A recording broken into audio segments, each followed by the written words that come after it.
ঢাকার আকাশে তখন ঘন কালো মেঘ, মুষলধারে বৃষ্টি পড়ছে। বৃষ্টির ছাঁট এসে পড়ছে হৃদার ঘরের জানলার কাছে। ধানমন্ডির এই পুরনো ধাঁচের দোতলা বাড়িটা ঠিক পাশে আকাশচুম্বী প্রাচীর ঘেরা বিলাসবহুল চৌধুরী মেনশন। হৃদা তার পড়া টেবিলে বসে ল্যাপটপের স্ক্রিনে এক দৃষ্টিতে তাকিয়ে আছে। ওহ, এই লাইনটা কিছুতেই ঠিক মিলছে না। গল্পের এই জায়গাটাতে এসে বারবার আটকে যাচ্ছি আমি। আপন মনে বিরক্তি প্রকাশ করে হৃদা ল্যাপটপের কিবোর্ডে কয়েকবার আঙ্গুল চালায়। তার চোখ বারবার চলে যাচ্ছে জানলার ওপারে থাকা চৌধুরী মেনশনের 3 তলার অন্ধকার বারান্দাটার দিকে। আজ কি সেই বারান্দায় আসবে না? বৃষ্টি পড়লেই তো ছেলেটা ওই কোণে এসে দাঁড়ায়। আজ এত দেরি করছে কেন? এই অপেক্ষাটা হৃদার আজকের নয়, গত 2 বছর ধরে অবহেলিত রহস্যময় ছেলেটা তার একটা গোপন নেশার মতো হয়ে গেছে। প্রতিদিন লুকিয়ে তাকে দেখা হৃদার রুটিন। হঠাৎ ল্যাপটপের স্ক্রিনে একটা এরার মেসেজ ভেসে উঠল। কি ব্যাপার? পেজ লোড হচ্ছে না কেন হঠাৎ করে? এই তো একটু আগে ঠিকঠাক কাজ করছিল। সে ওয়াইফাই আইকনের দিকে তাকায়। কানেকশন দেখাচ্ছে কিন্তু নো ইন্টারনেট। দূর ছাই, এই বৃষ্টির মধ্যে নেটের আবার কি হলো? যখনই একটু মন দিয়ে গল্প লিখতে বসি তখনই এসব ঝামেলা শুরু হয়। সে রাউটার রিস্টার্ট দেয়, কিন্তু তাতেও কোনো কাজ হয় না। এরপর সে তার সামান্য নেটওয়ার্কিং জ্ঞান কাজে লাগিয়ে রাউটারের অ্যাডমিন প্যানেলে ঢোকে। আইপি ট্র্যাক করে সে যা দেখতে পায় তাতে তার চোখ কপালে ওঠার জোগাড় হয়। হোয়াট? হে, এটা কিভাবে সম্ভব? আমার পাসওয়ার্ড তো এত সহজ নয় যে কেউ আন্দাজে বসিয়ে দিবে। হৃদা খেয়াল করে তার ওয়াইফাই নেটওয়ার্কের সাথে অপরিচিত একটা ম্যাক অ্যাড্রেস কানেক্ট করা, আর সে আইপি লোকেশন ট্র্যাক করতে দেখাচ্ছে সেটা পাশের বাড়ি, অর্থাৎ চৌধুরী মেনশন থেকে কেউ ব্যবহার করছে। চৌধুরী বাড়ির কেউ আমার সামান্য ওয়াইফাই হ্যাক করেছে? এত বড়লোক হয়েও এদের এই ফকির স্বভাব গেল না। কিন্তু কে হতে পারে কাজটা করার মতো? হৃদার মাথায় একটাই নাম আসে। সে আর এক মুহূর্ত দেরি করে না। রাগে গজগজ করতে করতে সে ল্যাপটপ থরাস করে বন্ধ করে দেয়। আজ এর একটা হেস্তনেস্ত করেই ছাড়বো আমি। নিজেকে কিভাবে সে, হ্যাঁ, টাকার গরম থাকতে পারে, কিন্তু তাই বলে অন্যের প্রাইভেসি নষ্ট করবে? একে তো আমাকে ইগনোর করে, তার উপর আবার আমার ওয়াইফাই হ্যাক করা। ওয়েট, দেখাচ্ছি মজা। সে দ্রুত একটা ছাতা হাতে নিয়ে সিঁড়ি বেয়ে নিচে নামতে থাকে। ড্রয়িং রুমে তার মা সালমা বেগম বসে টিভি দেখছিলেন। কি রে হৃদা, এত রাতে এই বৃষ্টির মধ্যে ছাতা নিয়ে কই যাস তুই? ঘড়ির দিকে খেয়াল আছে? রাত প্রায় 11টা বাজে। মা, আমি একটু বাইরে থেকে আসি। ওই সীমানা প্রাচীরের কাজ পর্যন্ত যাব। গেটের ওখান থেকে কাজ সেরে চলে আসব। আরে পাগলি নাকি তুই? এত রাতে বাহিরে কি এমন দরকারি কাজ পড়লো যে এই ঝড় বৃষ্টির মধ্যে তোকে যেতে হবে? আমার আসলে একটা দরকার আছে মা, তুমি চিন্তা করো না। আমার জাস্ট 2 মিনিট লাগবে। মায়ের আর কোনো কথা না শুনে হৃদা সদর দরজা খুলে বাইরে বেরিয়ে পড়ে। বৃষ্টির বেগ তখন আরও বেড়েছে। সে ছাতা মাথায় দিয়ে 2 বাড়ির মাঝখানের সীমানা প্রাচীরের দিকে এগিয়ে যায়। প্রাচীরের ওপারে চৌধুরী বাড়ির বিশাল গ্যারেজ আর শেড। সেখানে আবছা অন্ধকারে দামি একটা স্পোর্টস বাইকের সাথে হেলান দিয়ে কেউ একজন দাঁড়িয়ে আছে। তার হাতে একটা জ্বলন্ত সিগারেট। এক্সকিউজ মি, তোমার কি একটুও লজ্জা শরম নেই? ছেলেটা খুব ধীর গতিতে মাথা ঘুরিয়ে হৃদার দিকে তাকায়। আবছা আলোতে তার তীক্ষ্ণ ছোয়াল আর শীতল দুটো চোখ ফুটে ওঠে। সে আজকের গল্পের নায়ক, নাম তার নাফিস। এত রাতে এই বৃষ্টির মধ্যে ছাতা মাথায় দিয়ে এখানে কি করছো তুমি? এই আবহাওয়ায় তো মানুষের ঘরে বসে কফি খাওয়ার কথা। সেটা আমি তোমাকে জিজ্ঞেস করতে এসেছি। তুমি এখানে দাঁড়িয়ে দাঁড়িয়ে আমার ইন্টারনেট কানেকশন নিয়ে কি করছো? আমি আমার বাইরের সীমানায় দাঁড়িয়ে নিজের মতো করে বৃষ্টি দেখছি, কিন্তু তোমার ছাতা তো ঠিক মতো কাজ করছে না। তুমি তো রীতিমতো ভেজে যাচ্ছ। আমার ভেজা নিয়ে তোমাকে একদম চিন্তা করতে হবে না। তুমি সরাসরি উত্তর দাও, তুমি আমার ওয়াইফাই কেন হ্যাক করেছো? নাফিস খুব শান্ত ভঙ্গিতে হাতের সিগারেটে একটা টান দেয়। ধোঁয়াটা আস্তে করে বাতাসে ছেড়ে সে হৃদার চোখের দিকে ছড়াছড়ি তাকায়। তুমি বোধহয় ভুল কাউকে সন্দেহ করছো। আমি কারো ওয়াইফাই চুরি করিনি। তাহলে আমার রাউটারের অ্যাডমিন প্যানেলে তোমার লোকেশন দেখাচ্ছে কেন? এই সীমানার আশেপাশে আর কেউ তো নেই যে এই ফালতু কাজটা করবে।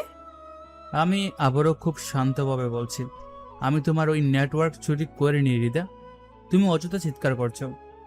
একদম মিথ্যা কথা। তুমি হ্যাক করেছো, তা না হলে আমার আইপি অ্যাড্রেস তোমার ডিভাইস পর্যন্ত যেত না। হ্যাক তো মানুষ তখন করে যখন সে পাসওয়ার্ড জানে না বা জোর করে ঢোকার চেষ্টা করে, কিন্তু তুমি নিজেই তো আমাকে ভালোবেসে পাসওয়ার্ড দিয়েছো। হৃদা একদম থমকে যায়। তার মনে পড়ে না যে সে জীবনে কখনো নাফিসের সাথে এর আগে সামনাসামনি কথা বলেছে। পাসওয়ার্ড দেওয়া তো দূরের কথা। তুমি কি পুরোই পাগল হয়ে গেছো? আমি জীবনে তোমার সাথে একটা কথাও বলিনি আগে। আমি কখন তোমাকে পাসওয়ার্ড দিলাম? কখন দিয়েছো বা কিভাবে দিয়েছো সেটা মোটেও বড় কথা নয়। বড় কথা হলো তোমার সেট করা পাসওয়ার্ডটা বেশ ইন্টারেস্টিং আর ক্রিয়েটিভ। কি আজে বাজে বকছো তুমি? তুমি কি আমাকে বোকা পেয়েছো যে এসব আবল তাবল কথা বলে পার পেয়ে যাবে? হুম। নাফিস এবার বাইক ছেড়ে সোজা হয়ে দাঁড়ায়। সে সীমানা প্রাচীরের একদম কাছে এসে দাঁড়ায়, হৃদার মুখ থেকে মাত্র কয়েক ইঞ্চি দূরে। আমি মোটেও আজে বাজে বকছি না। তোমার রাউটারের বর্তমান পাসওয়ার্ডটা হলো নাফিস মাই ডার্ক ফ্যান্টাসি। হৃদার হাত থেকে ছাতাটা প্রায় পড়িয়ে যাচ্ছিল।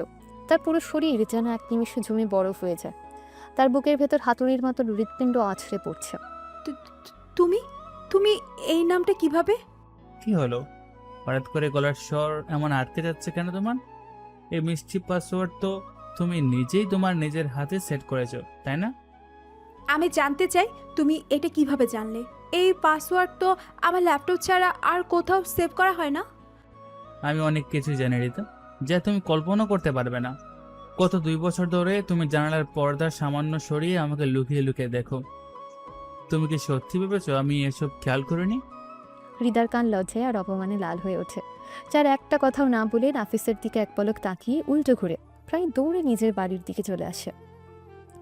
নাফিস পাঁচিলের ওপার থেকে হৃদার চলে যাওয়া দেখে। তার ঠোঁটের কোণে একটা বাঁকা রহস্যময় হাসি ফুটে ওঠে। সে হাতে সিগারেটটা ছুঁড়ে ফেলে দিয়ে নিজের বাড়ির ভেতরে যাবার জন্য পা বাড়ায়। এদিকে চৌধুরী মেনশনের বিশাল ড্রয়িং রুমে তখন থমথমে পরিবেশ। নাফিস দরজা খুলে ভেতরে ঢুকতেই দেখে ডাইনিং টেবিলে সবাই রাতের খাবার খাচ্ছে। এতক্ষণ কোথায় ছিলে তুমি? বাড়ির বাইরে এতক্ষণ কি এমন রাজত্ব উদ্ধার করেছিলে যে ডিনারের সময়ও তোমার জ্ঞান থাকে না? বাইরে ছিলাম, একটু বৃষ্টি হচ্ছিল, তাই বাগানের ওদিকটায় দাঁড়িয়েছিলাম। নাফিস টেবিলের দিকে এগিয়ে গিয়ে একটা চেয়ার টেনে বসতে চায়। ঠিক তখনই তার বড় ভাই আরহাম তার ছেলের সুরে কথা বলে ওঠে।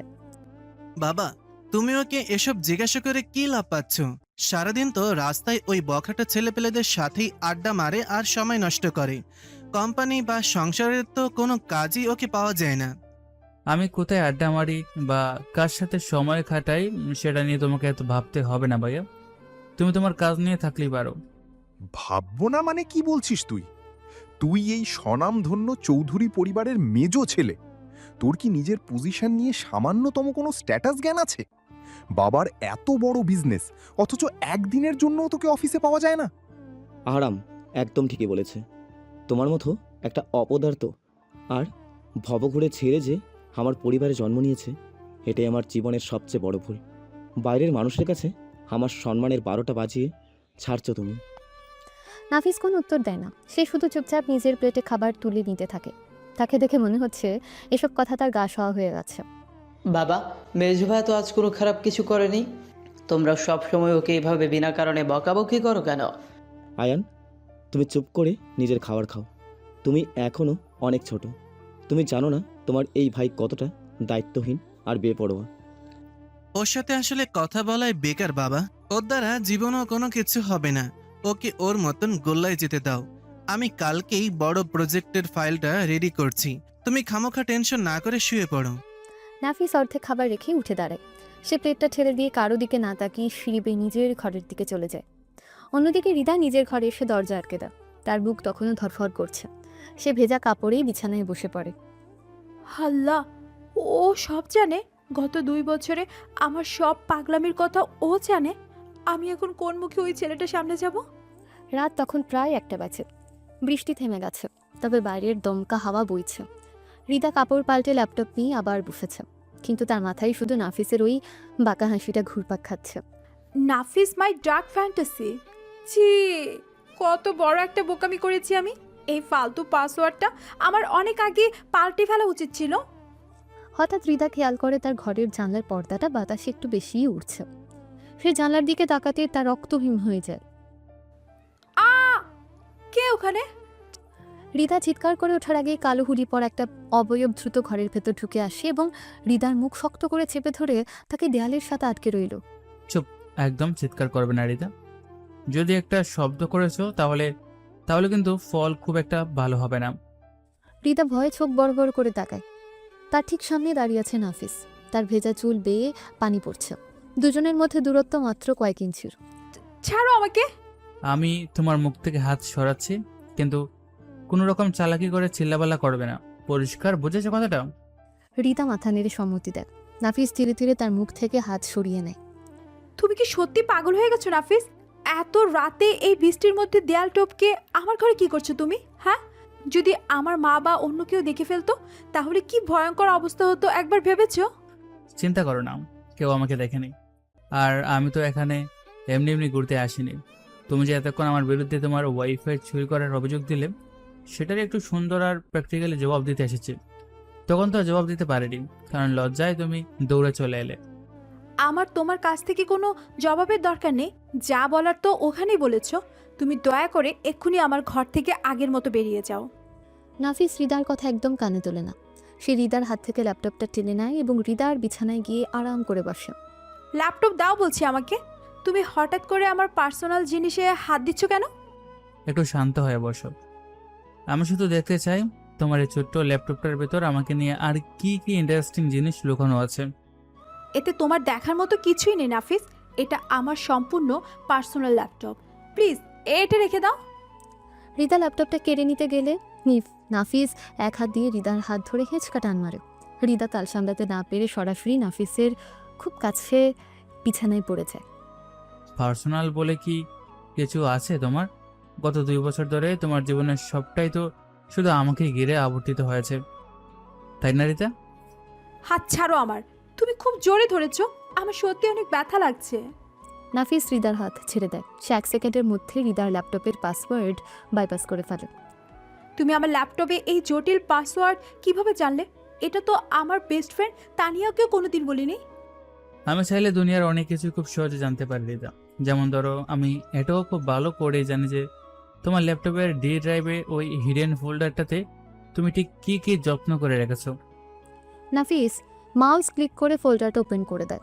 স্ক্রিন জুড়ে নাফিসের শত শত ছবি, কলেজে যাওয়ার ছবি, বাইক চালানোর ছবি, এমনকি জানলার উপাস থেকে তোয়ালে দিয়ে চুল মোছার ছবি পর্যন্ত। ল্যাপটপ এবার বন্ধ করো প্লিজ। আমার আর এসব ভালো লাগছে না।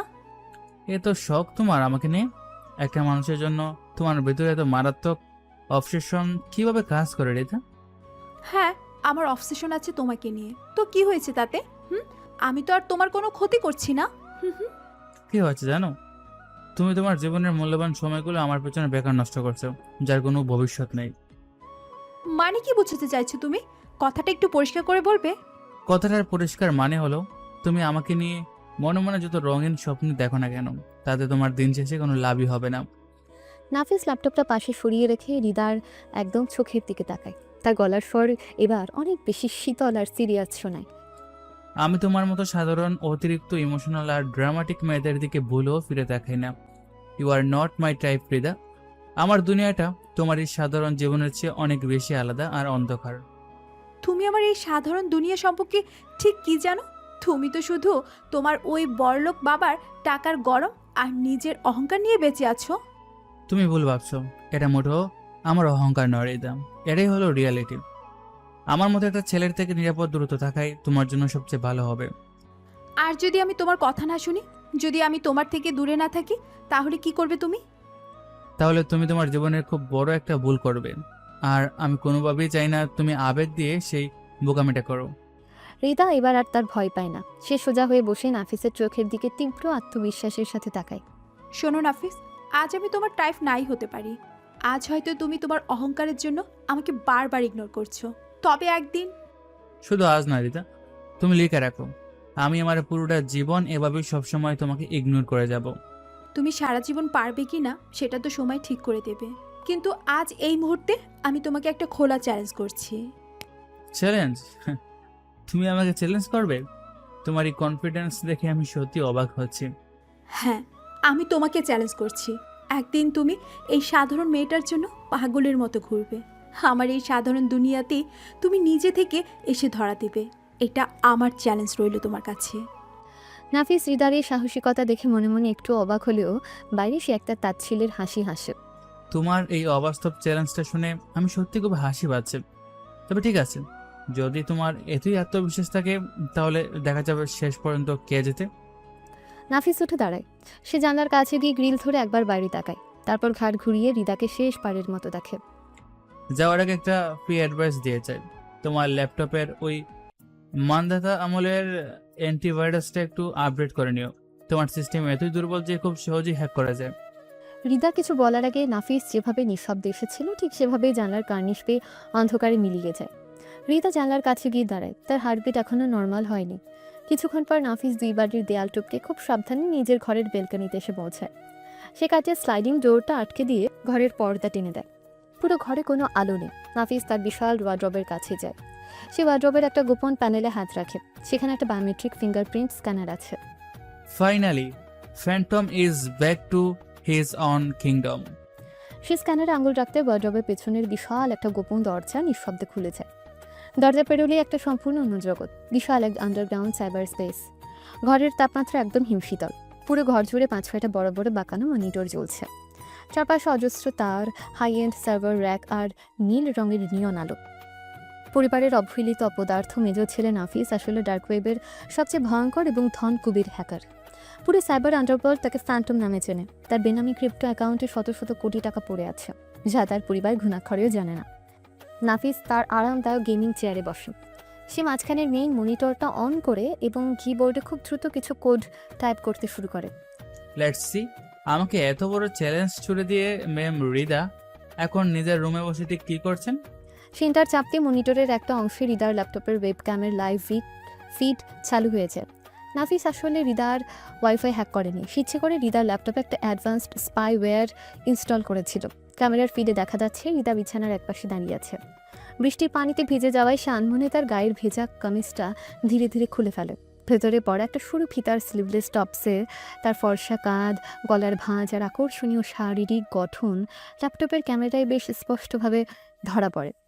সায়নার সামনে দাঁড়িয়ে নিজের ভেজা চুলগুলোর হাত দিয়ে ঠিক করতে করতে আপন মনে হাসছে। নাফিসের হাত কিবোর্ডের উপর হঠাৎ করে থেমে যায়। যে মেয়েটাকে সে এতক্ষণ নিতান্ত সাধারণ আর বোরিং ভাবছিল, স্ক্রিনে তার এমন আবেদনময় রূপ দেখে নাফিসের ভেতরে অদ্ভুত এক শিহরণ কাজ করে। সে চাইলেও চোখ সরাতে পারে না। কয়েক সেকেন্ড যেন মন্ত্রমুগ্ধের মতো হৃদার শারীরিক গঠনের দিকে তাকিয়ে থাকে। Damn it Nafis, what are you doing? Control yourself. ও জাস্ট একটা সাধারণ মেয়ে। নাফিস দ্রুত মাথা ঝাঁকিয়ে নিজেকে সামলে নেয়। সে একটা দীর্ঘশ্বাস ফেলে জোর করে স্ক্রিন থেকে চোখ সরিয়ে ডার্ক ওয়েবের উইন্ডোটা সামনে আনে। কিন্তু হৃদার ওই ভেজা আবেদনময়ী রূপটা তার মস্তিষ্কে বেশ ভালোভাবেই গেঁথে যায়। কি অদ্ভুত একটা মেয়ে, আমাকে চ্যালেঞ্জ করছে। এত সাধারণ একটা মেয়ে হয়ে আন্ডারওয়ার্ল্ডের ফ্যান্টমকে চ্যালেঞ্জ করার সাহস পেল কোথা থেকে? নাফিস হাসতে হাসতে চেয়ারে হেলান দেয়। সে তার ডার্ক ওয়েবের একটা ড্যাশবোর্ড ওপেন করে, যেখানে তার $1 বিলিয়ন ট্রানজ্যাকশন হিস্ট্রি দেখাচ্ছে। আমাদের এই ইঁদুর বিড়াল গেম তো সবে শুরু হলো রিতা। তুমি কোনাক্ষরও জানো না তুমি আসলে কার সাথে খেলতে নেমেছ। তবে হ্যাঁ, তোমার চোখের এই আগুন আর সাহসটা আমার বেশ পছন্দ হয়েছে। নাফিস কিবোর্ডে কয়েকটা কমান্ড দিয়ে তার সার্ভারের সিকিউরিটি লক করে দেয়।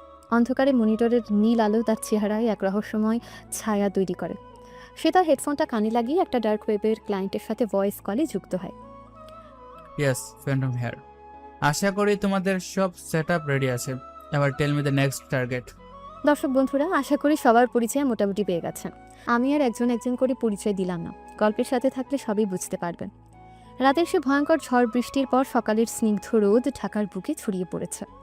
ঢাকা বিশ্ববিদ্যালয়ের অধিভুক্ত একটা নামকরা কলেজের বিশাল ক্যাম্পাসে তখন ছাত্রছাত্রীদের ভিড়। রিতা তার ডিপার্টমেন্টের বারান্দায় দাঁড়িয়ে আনমনে নিজের বইয়ের পাতা উঠাচ্ছে। গতরাতের সে অদ্ভুত ঘটনাগুলো এখনও তার মাথায় ঘুরপাক খাচ্ছে। ঠিক তখনই পেছন থেকে রিদার বন্ধু ইউসুফ এসে তাকে ডাকে। ইউসুফ রিদাকে অনেক আগে থেকে পছন্দ করে, কিন্তু কখনোই মুখ ফুটে বলতে পারেনি। রিদা তাকে শুধু নিজের একজন ভালো বন্ধু হিসেবেই রাখে। আর রিদা ইউসুফকে পাত্তা না দিয়ে সেও নাফিসকে একতরফা ভালোবাসে। কি রে রিদা, এত কি ভাবছিস সকাল সকাল? কই কিছু না তো, তুই কখন আসলি? এই তো মাত্রই ঢুকলাম ক্যাম্পাসে। কিন্তু তোর চোখ মুখ এমন ফুলে আছে কেন? রাতে ঠিকমতো ঘুমাসনি? হ্যাঁ, মানে কাল রাতে একটা গল্প লিখতে বসেছিলাম তো, তাই অনেক দেরি হয়ে গেছে ঘুমাতে। তুই সবসময় নিজের উপর এমন অত্যাচার করিস কেন? তোকে নিচে কালি পড়ে গেছে একদম। আরে তুই সবসময় একটু বেশি চিন্তা করিস আমাকে নিয়ে। আমি ঠিক আছি। আমি চিন্তা করবো না তো কে করবে? তোকে তো আমি অনেক আগে থেকেই চিনি। ইউসুফের কথার মাঝখানে তানিয়া দৌড়ে এসে হাঁপাতে হাঁপাতে তাদের পাশে দাঁড়ায়। ও মাই গড রিদা, তুই দেখেছিস? কি হয়েছে তোর? এমন পাগলের মতো দৌড়াচ্ছিস কেন? আরে ওই দেখ, ফার্স্ট ইয়ারের ওই নতুন কিউট ছেলেটা আমাদের দিকেই আসছে। কোন কিউট ছেলে আবার? ক্যাম্পাসে তো নতুন কেউ আসেনি। আরে গাধা, তুই একটু চুপ থাক তো। ওই দেখ, চৌধুরী বাড়ির ছোট ছেলে আয়ান। তানিয়ার কথা শুনে হৃদা ঘাড় ঘুরিয়ে তাকায়। সত্যি আয়ান একটা মাঝারি সাইজের বক্স হাতে নিয়ে তাদের দিকে এগিয়ে আসছে। এক্সকিউজ মি আপু, আপনি কি হৃদা আপু? হ্যাঁ, আমি রিদা। কিন্তু তুমি আমাকে কিভাবে চিনলে?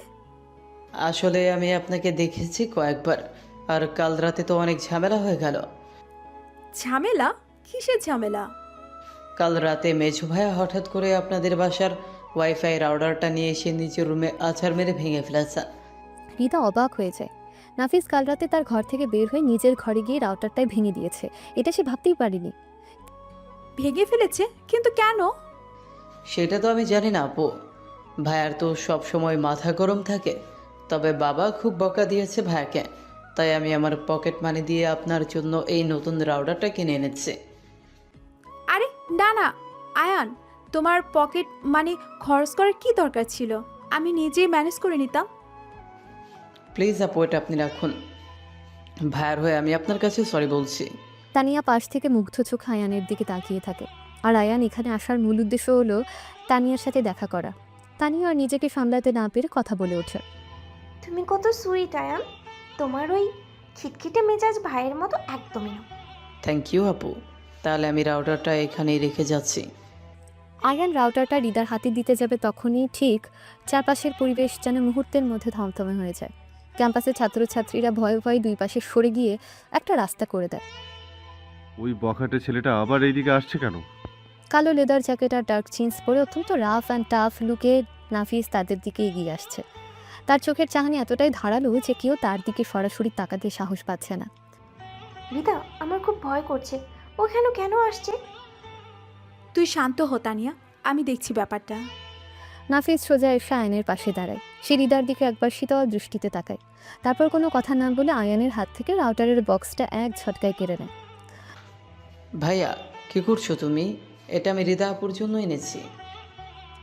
তোর এত দরদ উতলে উঠলো কবে থেকে? অন্যের ব্যাপারে নাক গলাতে তোকে কে বলেছে? কিন্তু ভাইয়া, তুমি তো কাল রাতে আপুর রাউটারটা ভেঙে দিয়েছো।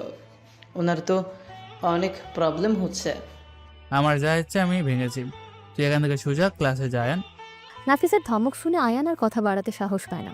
সে মাথা নিচু করে সেখান থেকে চলে যায়। এই যে ব্রাদার, তুমি কিন্তু একটু বেশি বাড়াবাড়ি করছো। তুমি কে? হ্যাঁ, আমি তো তোমার সাথে কথা বলছি না। আমি হৃদার ফ্রেন্ড ইউসুফ। তুমি হৃদাকে এভাবে ডিস্টার্ব করতে পারো না। নাফিস ইউসুফের দিকে এক পা এগিয়ে আসে। তার বাঁকা হাসিতে স্পষ্ট তাচ্ছিল্য ফুটে ওঠে। ফ্রেন্ড?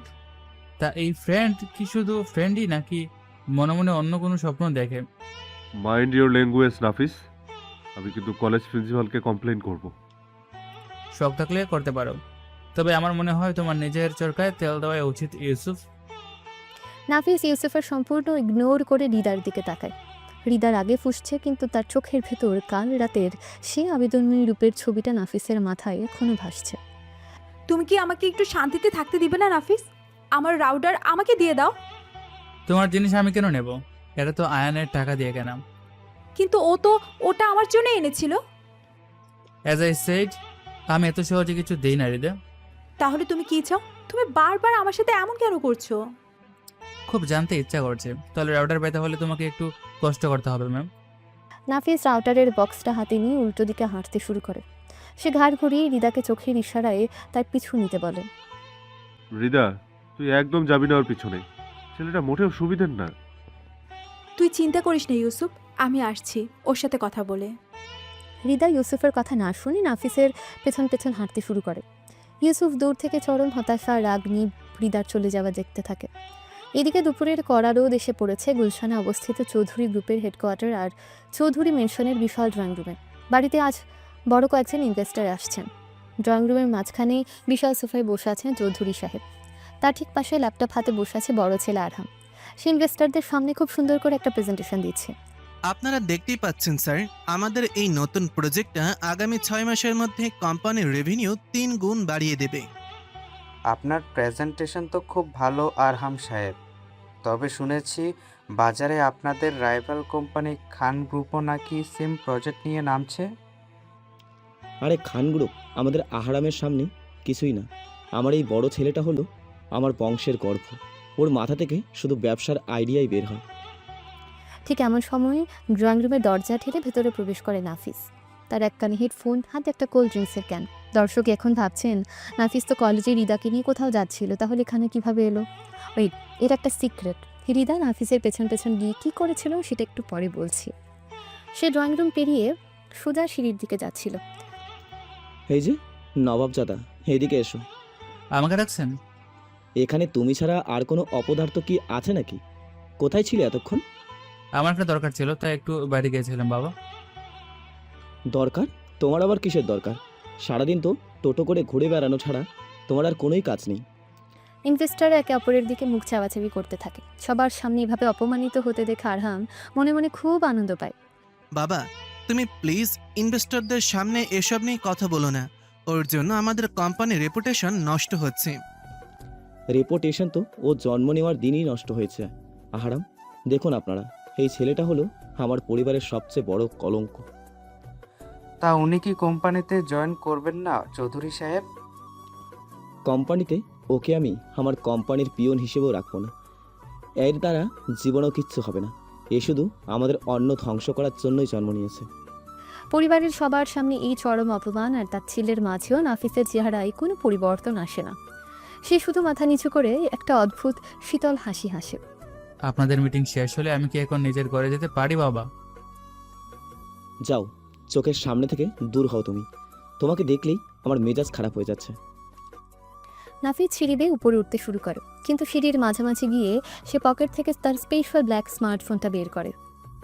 আমার দ্বারা জীবনে কিছু হবে না, সেটা তো খান গ্রুপের শেয়ার দেখলেই বুঝতে পারবেন চৌধুরী সাহেব। নাফিস ফোনে একটা encrypted dark web app open করে। সে মাত্র 2 সেকেন্ডের মধ্যে একটা ছোট কোড টাইপ করে সরাসরি খান গ্রুপের মেইন সার্ভারে একটা কমান্ড সেন্ড করে দেয়। যে ছেলেটাকে তার নিজের বাবা সবার সামনে অপদার্থ আর কলঙ্ক বলছে, সে ছেলেটা আসলে শুধু এক আঙ্গুলের ইশারায় পুরো শেয়ার বাজার নিয়ন্ত্রণ করার ক্ষমতা রাখে।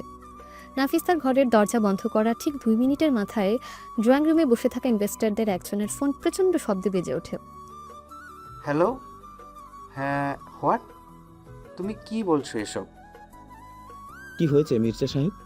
আপনি এত ঘাবড়ে গেলেন কেন? চৌধুরী সাহেব, এইমাত্র খবর পেলাম খান গ্রুপের শেয়ার মার্কেটে ভয়াবহ ধস নেমেছে। ওদের মেইন সার্ভার নাকি কে বা কারা হ্যাক করে পুরো ফান্ড ট্রান্সফার করে নিয়েছে। অসম্ভব। এটা কিভাবে সম্ভব? খান গ্রুপের তো অনেক স্ট্রং সাইবার সিকিউরিটি ছিল। কেউ একজন মাত্র 5 মিনিটে ওদের 40 কোটি টাকা বেনামি অ্যাকাউন্টে গায়েব করে দিয়েছে। পুরো দেশের অর্থনীতি তো কেঁপে উঠেছে। ড্রয়িং রুমে তখন পিনপতন নীরবতা। আর দোতলার অন্ধকার ঘরে বসে ডার্ক ওয়েবের বিলিয়নিয়ার হ্যাকার ফ্যান্টম তার স্ক্রিনে সদ্য ট্রান্সফার হওয়া 40 কোটি টাকার ব্যালেন্স দেখে মুচকি হাসছে। এদিকে বিকেলের পড়ন্ত রোদ ঢাকার বর্ণানী গোরস্থানের পুরনো গাছগুলোর ফাঁক দিয়ে এসে পড়েছে। জায়গাটা একদম নির্জন আর নীরব। রিদা কলেজ থেকে বেরিয়ে নাফিসকে ফলো করতে করতে এই পর্যন্ত চলে এসেছে। সে বুঝতে পারছে না নাফিস এতক্ষণ ধরে এই গোরস্থানের ভেতর কি করছে। ছেলেটি কি সত্যি পাগল? এত বড় শহরের এত জায়গা থাকতে কেউ এই গোরস্থানে এসে সময় কাটায়? রিদা খুব সাবধানে পা ফেলে পুরনো কবরগুলোর পাশ দিয়ে এগিয়ে যায়। হঠাৎ সে দেখতে পায় একটা শ্বেত পাথরের বাঁধানো কবরের সামনে নাফিস একা বসে আছে। কবরের গায়ে লেখা মরহুম আকবর চৌধুরী। তিনি নাফিসের দাদা ছিলেন। পুরো চৌধুরী বাড়িতে একমাত্র এই মানুষটা নাফিসকে পাগলের মতো ভালোবাসত। ও, এটা ওর দাদার খবর। কিন্তু ও এখানে বসে কাঁদছে নাকি? রিদা আর একটু কাছে যাওয়ার চেষ্টা করতে তার পা লেগে একটা শুকনো পাতা মরমর করে ভেঙেছে। পাতার শব্দ শুনে নাফিস বিদ্যুৎ বেগে ঘুরে তাকায়। তার চোখে মুখে তখন রাজ্যের অন্ধকার আর রাগ। সে এক লাফে উঠে দাঁড়ায় আর রিদার দিকে তেড়ে আসে। তুমি এখানে কি করছো রিতা? আমি মানে তুমি তো আমাকে তোমার পিছু নিতে বললে। আমি পিছু নিতে বলেছিলাম, কিন্তু আমার ব্যক্তিগত জীবনে নাক গলাতে বলিনি। নাফিস প্রচণ্ড রাগেই রিদার হাত ধরে হেঁচকা টান মেরে তাকে একটা বিশাল পুরনো করই গাছের সাথে সজোরে চেপে ধরে। আহ নাফিস, আমাকে ছাড়ো, আমার পিঠে লাগছে। নাফিস রিদার কোনো কথা শোনে না। সে রিদাকে গাছের সাথে আটকে রেখে তার একদম মুখের কাছে নিজের মুখ নিয়ে আসে। দুজনের নিঃশ্বাস এক হয়ে যাচ্ছে। তুমি কি ভেবেছো তুমি খুব স্মার্ট? তুমি আমার পিছু নিয়ে আমার দুর্বলতা খোঁজার চেষ্টা করছো? আমি তোমার কোনো দুর্বলতা খুঁজছি না নাফিস, আমি শুধু দেখতে চেয়েছিলাম তুমি কোথায় আছো। দেখেছো তো কোথায় আসি? এটা গুরুস্থান রেদা। আমার দুনিয়াটাও ঠিক এই গুরুস্থানের মতো অন্ধকার আর মৃত। তুমি নিজেকে এত ছোট করে কেন দেখো নাফিস? আমি জানি তোমার পরিবার তোমাকে কষ্ট দেয়, কিন্তু তাই বলে তুমি... শ্যাট আপ রেদা। তুমি আমার পরিবার সম্পর্কে কি জানো? তুমি আমার সম্পর্কে কি জানো? নাফিসের গলার শিরা ফুলে উঠেছে। রিদার কাঁধ আরও শক্ত করে চেপে ধরে। কিন্তু রিদা এবার একটু ভয় পায় না। সে নাফিসের চোখের দিকে তাকায়, যেখানে রাগের আড়ালে জমে আছে পাহাড় সমান কষ্ট। আমি সব জানি নাফিস, আমি জানি তুমি এতটা খারাপ নও যতটা তুমি সবার সামনে সাজার চেষ্টা করো। Don't try to be read me Rida. আমি তোমাকে কাল রাতে ওয়ার্নিং দিয়েছিলাম। ওয়ার্নিং দিয়ে কি করবে তুমি? আমাকে মেরে ফেলবে? হ্যাঁ, তাহলে মারো। কিন্তু আমি জানি তোমার ভিতরেও একটা নরম মন আছে, যা তোমার দাদা ছাড়া আর কেউ বুঝতো না। দাদার কথা শুনে নাফিসের চোখ একটু কেঁপে ওঠে। তার হাতের মুঠি কিছুটা হালকা হয়ে যায়। তুমি সত্যি কিছু জানো না রিতা। আমার দুনিয়া অনেক অন্ধকার, অনেক ভয়ঙ্কর। আমি সেই অন্ধকারে যেতে রাজি আছি নাফিস। বোকামি করো না। এর কাছাকাছি এলেও তুমি পুরো ছাই হয়ে যাবে। আমাকে ভালোবাসার ভুল করো না রিতা। আমি ভুল করে দেখতে চাই নাফিস। তুমি আমাকে যতটা কষ্ট দাও, আমাকে ইগনোর করো, আমি তোমার এই অন্ধকার দুনিয়ার পাসওয়ার্ড হ্যাক করেই ছাড়বো। হৃদার এই অটল বিশ্বাস আর চোখের গভীরতা দেখে নাফিস কিছুক্ষণের জন্য স্তব্ধ হয়ে যায়। সে হৃদার দিক থেকে চোখ সরাতে পারছে না। নাফিস বুঝতে পারে এই মেয়েটা তার শক্ত খোলসের ভেতরে ধীরে ধীরে প্রবেশ করতে শুরু করেছে। গোরস্থানের এই থমথমে বিকেলের পর সময় গড়িয়ে রাত নেমে আসে ঢাকার বুকে। রাত তখন 10টা। বাইরে সকালের সে স্নিগ্ধ আবহাওয়া বদলে গিয়ে হঠাৎ করে কালবৈশাখীর রূপ নিয়েছে। গুলশানের চৌধুরী মেনশনের বিশাল ড্রয়িং রুমে তখন রীতিমতো ঝড় বয়ে যাচ্ছে। পুরো বাড়ির পরিবেশ থমথমে। তুমি আমাকে পণে বসানোর প্ল্যান করছো নাকি? আমি বুঝতে পারছি না আপনি কি নিয়ে কথা বলছেন বাবা। ন্যাকামো একদম করবে না। কোম্পানির নতুন প্রজেক্টের 3 কোটি টাকা কোথায়? কোম্পানির প্রজেক্টের টাকা কোথায় থাকবে সেটা তো কোম্পানির ফাইন্যান্স হেড জানবে। চৌধুরী সাহেব রাগে কাঁপতে কাঁপতে সেন্ট্রাল টেবিলের উপর থাকা কয়েকটা ফাইল নাফিসের মুখের উপর ছুঁড়ে মারে। এই ফাইলগুলো তবে কি? এখানে তো তোমার সাইন করাই আছে। আমার সই? আপনি তো আমাকে কোম্পানির ত্রিসীমানায় ঢুকতে দেন না বাবা। মিথ্যে কথা বলো না নাফিস, তুমি কাল রাতে আমার ল্যাপটপ থেকে ফেক অ্যাকাউন্টে টাকা ট্রান্সফার করেছো। নাফিস খুব শান্ত দৃষ্টিতে তার বড় ভাই আরহামের দিকে তাকায়। সে বুঝতে পারে আরহাম নিজের চুরি করা টাকার দায়ভার খুব চালাকি করে তার ঘাড় চাপাচ্ছে। আমি তোমার ল্যাপটপ ছুঁয়েও দেখিনি ভাইয়া। তাহলে এই আইপির লকগুলো কি? এগুলো তো তোমার ঘরের ওয়াইফাই থেকেই করা হয়েছে। তুমি খুব ভালো করে জানো আইপি স্পুফিং করে লোকেশন চেঞ্জ করা যায়। বাবা, ও এখন টেকনিক্যাল কথা বলে আমাদের বোকা বানানোর চেষ্টা করছে। ও টাকাটা চুরি করেছে। আমি তো জানতাম তুমি একটা অপদার্থ, কিন্তু তুই যে নিজের বাবার কোম্পানির টাকা চুরি করবি সেটা ভাবিনি। ড্রয়িং রুমের এক কোণায় দাঁড়িয়ে থাকা ছোট ভাই আয়ান এবার আর চুপ থাকতে পারে না। সে দৌড়ে এসে নাফিসের সামনে দাঁড়ায়। বাবা, তোমরা ভাইয়াকে ভুল বুঝছো। ভাইয়া কাল রাতে নিজের ঘরেই ছিল। তুমি বড়দের কথার মাঝে একদম কথা বলবে না আয়ান। তুমি জানো না ও কি জিনিস। কিন্তু বাবা, ভাইয়া তো কোনো প্রজেক্টের কাজের সাথেই যুক্ত না। সে কিভাবে টাকা সরাবে? তুই ছোট মানুষ আয়ান, এসব বুঝবি না। তুই উপরে যা। নাফিস আয়ানের মাথায় আলতো করে হাত রাখে। সে চায় না তার জন্য ছোট ভাইটা বাবার বকা খাক। আয়ান, তুই নিজের ঘরে যা। কিন্তু ভাইয়া... আমি বলছি তুই যা। আয়ান মন খারাপ করে সিঁড়ি দিয়ে উপরে চলে যায়। চৌধুরী সাহেব এবার নাফিসের খুব কাছে এসে দাঁড়ান। টাকাটা কোন অ্যাকাউন্টে সরিয়েছিস বল। আমি টাকা সরাইনি বাবা। আসল চোর আপনার পাশে দাঁড়িয়ে আছে। হাউ ডেয়ার ইউ নাফিস, তুই আমাকে চোর বলছিস? আমি সত্যিটাই বলছি। তুমি দুবাইয়ের যে ক্লায়েন্টের সাথে মিটিং করেছিলে টাকাটা তার অ্যাকাউন্টে গেছে। আরহামের চেহারা এক মুহূর্তের জন্য ফ্যাকাশে হয়ে যায়, কিন্তু সে দ্রুত নিজেকে সামলে নিয়ে বাবার দিকে তাকায়। বাবা, তুমি শুনেছো ও কি বলছে? ও নিজের অপরাধ ঢাকতে আমাকে ফাঁসাতে চাইছে। চুপ কর তুই বেঈমান ছেলে। ঠাস! পুরো ড্রয়িং রুম কাঁপিয়ে চৌধুরী সাহেবের ডান হাত নাফিসের গালে সজোরে আছড়ে পড়ে। নাফিসের মুখটা একপাশে ঘুরে যায়। বেরিয়ে যা আমার বাড়ি থেকে, দূর হয়ে যা আমার চোখের সামনে থেকে। আপনি কোনো প্রমাণ ছেড়ে আমাকে বের করে দিচ্ছেন বাবা? আমার আর কোনো প্রমাণের দরকার নেই। যে ছেলে আমার সম্মান রাখতে পারে না তার এই বাড়িতে থাকার কোনো দরকার নেই। নাফিস নিজের গালে হাত দেয় না। সে খুব ধীরে ধীরে মাথা সোজা করে তার বাবার দিকে তাকায়। তারপর আরহামের দিকে তাকিয়ে একটা শীতল হাসি দেয়। ঠিক আছে বাবা, আমি চলে যাচ্ছি। আর কখনো এই বাড়িতে ঢোকার চেষ্টাও করবি না তুই। তোমার এই বাড়ি নিয়ে খুব অহংকার, তাই না ভাইয়া? সময় এলে এই বাড়ির দেয়ালও তোমাকে চিনতে পারবে না। আরহাম এই কথার কোনো অর্থ বুঝতে পারে না। নাফিজ আর এক মুহূর্ত সেখানে দাঁড়ায় না। পকেটে শুধু নিজের ফোনটা নিয়ে সে ঝড়ের রাতে খালি হাতে সদর দরজা দিয়ে বাইরে বেরিয়ে যায়। বাইরে তখন প্রলয়ঙ্কারী ঝড় আর তুমুল বৃষ্টি শুরু হয়েছে। নাফিজ রাস্তায় উদ্দেশ্যহীনভাবে হাঁটতে থাকে। দীর্ঘ 4 ঘন্টা মুষলধারে বৃষ্টির মধ্যে শহরের এক রাস্তা থেকে অন্য রাস্তায় হেঁটে তার শরীর একদম জমে বরফ হয়ে গেছে। রাত তখন প্রায় 2টো। ধানমন্ডিতে হৃদার দোতলা বাড়ির সামনে এসে নাফিসের পা দুটো যেন আপনা আপনি থেমে যায়। গত 2 বছর ধরে একটা জানালার উপার থেকে সে সবচেয়ে বেশি ভালোবাসা আর গুরুত্ব পেয়েছে। হৃদা তার নিজের ঘরে গভীর ঘুমে আচ্ছন্ন। বাইরে বৃষ্টির একটানা শব্দ। হঠাৎ জানলার কাছের মৃদু খটখট শব্দে তার ঘুম ভেঙে যায়। কিসের শব্দ এটা? বিড়াল নাকি? হৃদা চোখ কচলাতে কচলাতে বিছানা ছেড়ে ওঠে। জানলার কাছে গিয়ে সে পর্দাটা সামান্য সরাতেই তার বুকের ভেতরটা ছেদ করে ওঠে। আল্লাহ! নাফিস! হৃদা দ্রুত জানলার ছিটকিনি খুলে দেয়। বাইরে কার্নিশের উপর নাফিস পুরো বৃষ্টিতে ভিজে থরথর করে কাঁপছে। তার ঠোঁট দুটো ঠান্ডায় নীল হয়ে গেছে। তুমি পাগল হয়ে গেছো নাফিস? এত রাতে এই বৃষ্টির মধ্যে এইখানে কি করছো? আমি আমি কোথায় যাবো বুঝতে পারছিলাম না রিতা। নাফিসের গলার স্বর এতটাই দুর্বল আর করুণ শোনাচ্ছিল যে হৃদার চোখ ফেটে পানি চলে আসে। সে দ্রুত নাফিসের হাত ধরে তাকে ঘরের ভেতর টেনে নেয়। আগে ভিতরে আসো, তোমার শরীর তো বরফ হয়ে আছে একদম। নাফিস ঘরের ভেতর এসে ফ্লোরে ধপ করে বসে পড়ে। তার দাঁড়ানোর মতন কোনো শক্তি আর অবশিষ্ট নেই। হৃদা দ্রুত নিজের আলমারি থেকে একটা বড় তোয়ালে বের করে আনে। তোমার এই অবস্থা হলো কিভাবে নাফিস? তুমি তো পুরো কাঁপছো। আমাকে বাড়ি থেকে বের করে দিয়েছে রিতা। কি বলছো তুমি এসব? চৌধুরী সাহেব তোমাকে বাড়ি থেকে বের করে দিয়েছেন? হ্যাঁ, আমি নাকি টাকা চুরি করেছি। হৃদা নাফিসের পাশে হাঁটু গেড়ে বসে পড়ে। সে তোয়ালেটা দিয়ে খুব সাবধানে নাফিসের ভেজা চুলগুলো মুছিয়ে দিতে থাকে। আমি জানি তুমি এমন কাজ কখনই করতে পারো না। তুমি শান্ত হও। কেউ আমাকে বিশ্বাস করে না রিতা, কেউ না। আমি তো করি নাফিস, তুমি আমার দিকে তাকাও। নাফিস ধীরে ধীরে মুখ তুলে হৃদার দিকে তাকায়। তার চোখের কোণে জমে থাকা বৃষ্টির পানি নাকি জল, সেটা বোঝার কোনো উপায় নেই। তোমার শরীর তো প্রচন্ড গরম নাফিস, তোমার তো অনেক জ্বর এসেছে। আমার খুব শীত করছে রিতা, সব অন্ধকার লাগছে। তুমি ফ্লোরে বসে থেকো না, ওঠো বিছানায় গিয়ে বসো।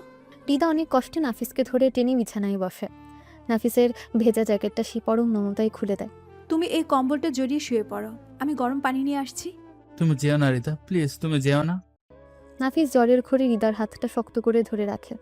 তার হাতের স্পর্শে হৃদা বুঝতে পারে নাফিসের অবস্থা কতটা খারাপ। আমি কোথাও যাচ্ছি না নাফিস, আমি এখানে আছি তোমার কাছে। নাফিস আর বসে থাকতে পারে না। জ্বরের ঘোরে সে হৃদার কোলে মাথা রেখে গুটিসুটি মেরে শুয়ে পড়ে। হৃদা তার মাথার নিচে একটা বালিশ দিয়ে তাকে কম্বল দিয়ে ভালোভাবে ঢেকে দেয়। তুমি ঘুমানোর চেষ্টা করো নাফিস, আমি তোমার মাথায় পানি দিয়ে দিচ্ছি। হৃদা একটা পাত্রে ঠান্ডা পানি আর একটা পরিষ্কার কাপড় নিয়ে আসে। সে সারা রাত জেগে খুব যত্ন করে নাফিসের কপালে জলপট্টি দিতে থাকে। জ্বরের ঘোরে নাফিসের বারবার প্রলাপ বকতে শুরু করে। তার অবচেতন মনের সব লুকিয়ে রাখা কষ্টগুলো আজ এই রাতের নিস্তব্ধতায় বেরিয়ে আসতে শুরু করেছে। সবাই আমাকে ঘৃণা করে, আমি একটা অপদার্থ। চুপ করো নাফিস, কেউ তোমাকে ঘৃণা করে না, তুমি অনেক স্পেশাল।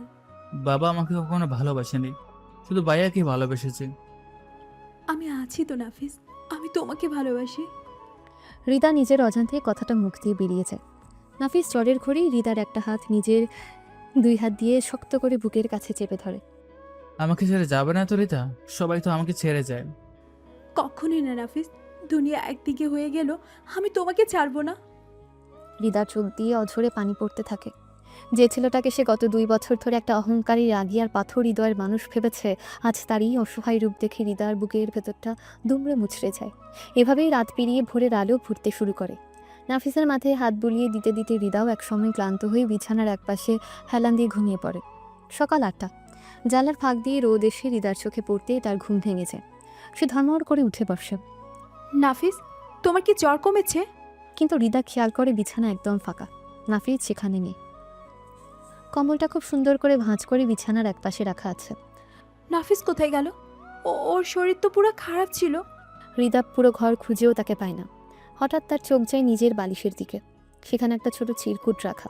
হৃদা দ্রুত চিরকুটটা হাতে নেয়। Thanks for the care, but game is not over. এর মানে কি? চিরকুটটা পরে রিতা একটু হাসে। সে বুঝতে পারে তার ওই অহংকারী নাফিস আবার নিজের পুরনো ফর্মে ফিরে গেছে।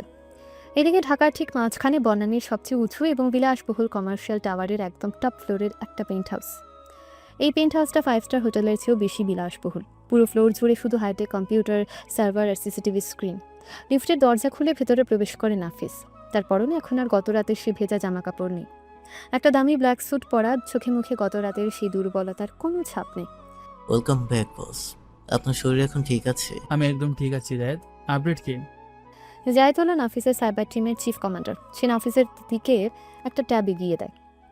বস, আরহাম চৌধুরী দুবাই ট্রানজ্যাকশনের সমস্ত প্রুফ আমরা কালেক্ট করে ফেলেছি। গুড। এবার মেইন সার্ভারটা অন করো। নাফিস তার পেন্ট হাউসের মাঝখানে রাখা বিশাল মাস্টার কম্পিউটারের সামনের রিভলভিং চেয়ারে বসে। সে কিবোর্ডে খুব দ্রুত কয়েকটা কমান্ড টাইপ করে। আমার ভাইয়া ভেবেছে আমাকে বাড়ি থেকে বের করে দিয়ে সে পুরো কোম্পানির মালিক হয়ে যাবে। বস, আপনি চাইলে আমি এখনই এই ডকুমেন্টসগুলো অ্যান্টি কারাপশনের ব্যুরোর কাছে পাঠিয়ে দিতে পারি। 1 ঘন্টার মধ্যে আরহাম চৌধুরী অ্যারেস্ট হয়ে যাবে। এত তাড়াতাড়ি কিসের জায়েদ? শিকারকে তো একটু খেলতে দিতে হবে। তাহলে আমরা এখন কি করব বস? আমি সব ডেটা ক্লাউডে এনক্রিপ্ট করে রেখেছি। সঠিক সময়ের জন্য অপেক্ষা করো। যখন সব অহংকার একদম চূড়ায় পৌঁছাবে তখন আমি ওকে সেখান থেকে নিচে ফেলবো। নাফিস ল্যাপটপটা একটা ঠান্ডা হাসি দিয়ে বন্ধ করে দেয়। তার বাবা তাকে অপদার্থ ভেবে বাড়ি থেকে বের করে দিয়েছেন, কিন্তু তিনি জানেন না যে তার কোম্পানির অস্তিত্ব এখন এই পেন্ট হাউসে বসা ডার্ক ওয়েবের কিং ফ্যান্টমের এক আঙ্গুলের ইশারায় টিকে আছে। আর বস, ধানমন্ডির ওই মেয়েটার সিস্টেমকে আনলক করে দেব? না, হৃদা স্পাইওয়ারটা যেমন আছে তেমনই থাকবে। ওর উপর আমার স্পেশাল নজর থাকা দরকার। ওকে বস, আমি সব সিকিউর করে রাখছি। নাফিস তার পেন্ট হাউসের বিশাল কাঁচের জানলার সামনে এসে দাঁড়ায়। উপর থেকে পুরো ঢাকা শহরকে তার পায়ের নিচে মনে হচ্ছে। গত রাতে হৃদার সে পরম মমতার হাতের স্পর্শ এখনও তার মস্তিষ্কে খুব সুন্দর একটা অনুভূতি তৈরি করে রেখেছে। সে পকেট থেকে হৃদার একটা ছবি বের করে সেটার দিকে তাকিয়ে মুচকি হাসে। বৃষ্টির সে ভয়ঙ্কর রাতের পর কয়েকটা দিন কেটে গেছে। ঢাকার আবহাওয়া এখন বেশ শান্ত, কিন্তু হৃদার মনের ভেতরটা অদ্ভুত এক জেদ আর অভিমানে ভরে আছে। সে সিদ্ধান্ত নিয়েছে যে ছেলেটা তাকে এত অবহেলা করে, যাকে নিজের সবটুকু মমতা দেওয়ার পরেও সকালে উঠে একটা তাচ্ছিল্য ভরা চিরকুট দেখতে হয়, সেই নাফিসের ছায়াও সে আর মারাবে না। ঢাকা বিশ্ববিদ্যালয়ের অধিভুক্ত সেই কলেজের করিডোরে আজ বেশ ভিড়। হৃদা ইউসুফের সাথে দাঁড়িয়ে একটা অ্যাসাইনমেন্ট হাসি খুশি ভঙ্গিতে কথা বলছে। তুই কিন্তু এই ম্যাথটা পুরো ভুল করেছিস রিতা। এখানে ফর্মুলা এটা হবে না। আরে তুই সবসময় আমার ভুল ধরিস। আমি কাল সারা রাত জেগে ওই অ্যাসাইনমেন্টটা করেছি। সারা রাত জেগে করেছিস বলেই তো মাথা কাজ করেনি।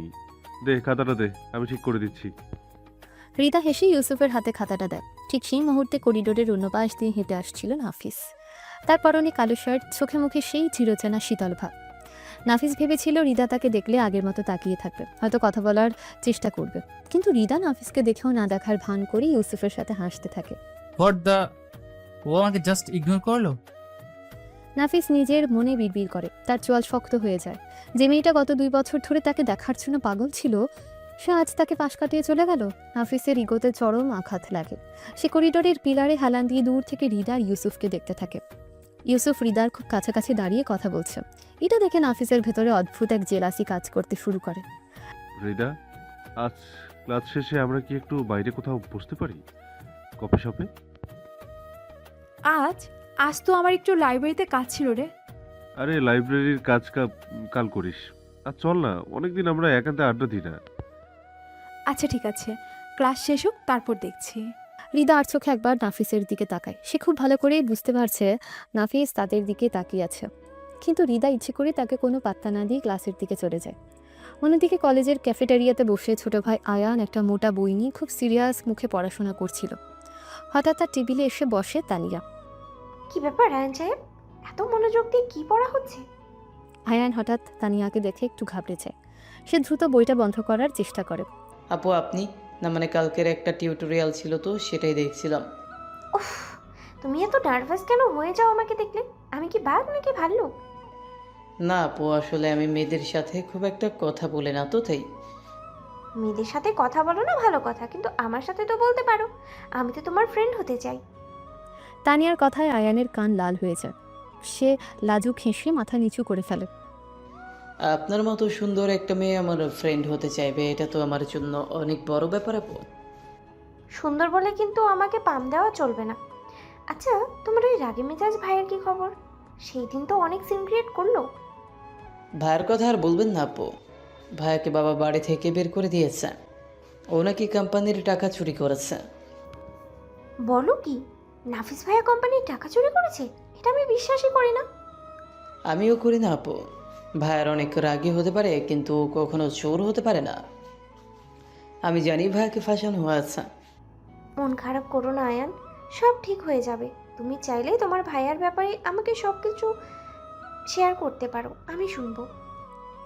তানিয়া খুব মিষ্টি করে হেসে আয়নের হাতের উপর নিজের হাত রাখে। আয়ান মুগ্ধ চোখে তানিয়ার দিকে তাকিয়ে থাকে। এই ছোট্ট মুহূর্তটা তাদের দুজনের মাঝে একটা সুন্দর সম্পর্কে শুরু করে দেয়। এদিকে দুপুরের কড়া রোদ জানার কাঁচ ভেদ করে লাইব্রেরির মেঝেতে পড়েছে। পুরো লাইব্রেরি একদম সুনসান। রিতা লাইব্রেরির একদম শেষ প্রান্তে, যেখানে সাধারণত কেউ আসে না, সেখানে একটা পুরনো বুকশেলফের পাশে দাঁড়িয়ে বই খুঁজছিল। সাইকোলজির বইটা এখানে থাকার কথা, কিন্তু পাচ্ছি না কেন? রিতা আপন মনে কথা বলতে বলতে উপরের দিকের একটা বই নেওয়ার জন্য হাত বাড়ায়, কিন্তু সে পৌঁছতে পারে না। হঠাৎ পেছন থেকে একটা লম্বা শক্ত হাত এসে খুব সহজেই বইটা টেনে বের করে নেয়। থ্যাঙ্কস। রিতা ঘাড় ঘুরিয়ে ধন্যবাদ দিতে গিয়ে একদম থমকে যায়। তার ঠিক পেছনে গায়ে গা ঘেঁষে দাঁড়িয়ে আছে নাফিস। নাফিসের চোখের দৃষ্টি এতটাই তীক্ষ্ণ যে হৃদার বুকের ভেতরটা কেঁপে ওঠে। বইটা কি খুব বেশি দরকার ছিল তোমার? তুমি তুমি এখানে কি করছো? বইটা দাও আমাকে। রিতা বইটা নেওয়ার জন্য হাত বাড়ালে নাফিস হাতটা আরও উপরে তুলে নেয়।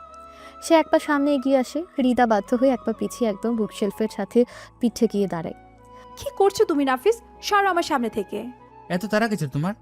ইউসুফ ওয়েট করছে কফি শপে। কে ওয়েট করছে না করছে তাতে তোমার কি? তুমি আমাকে যেতে দাও।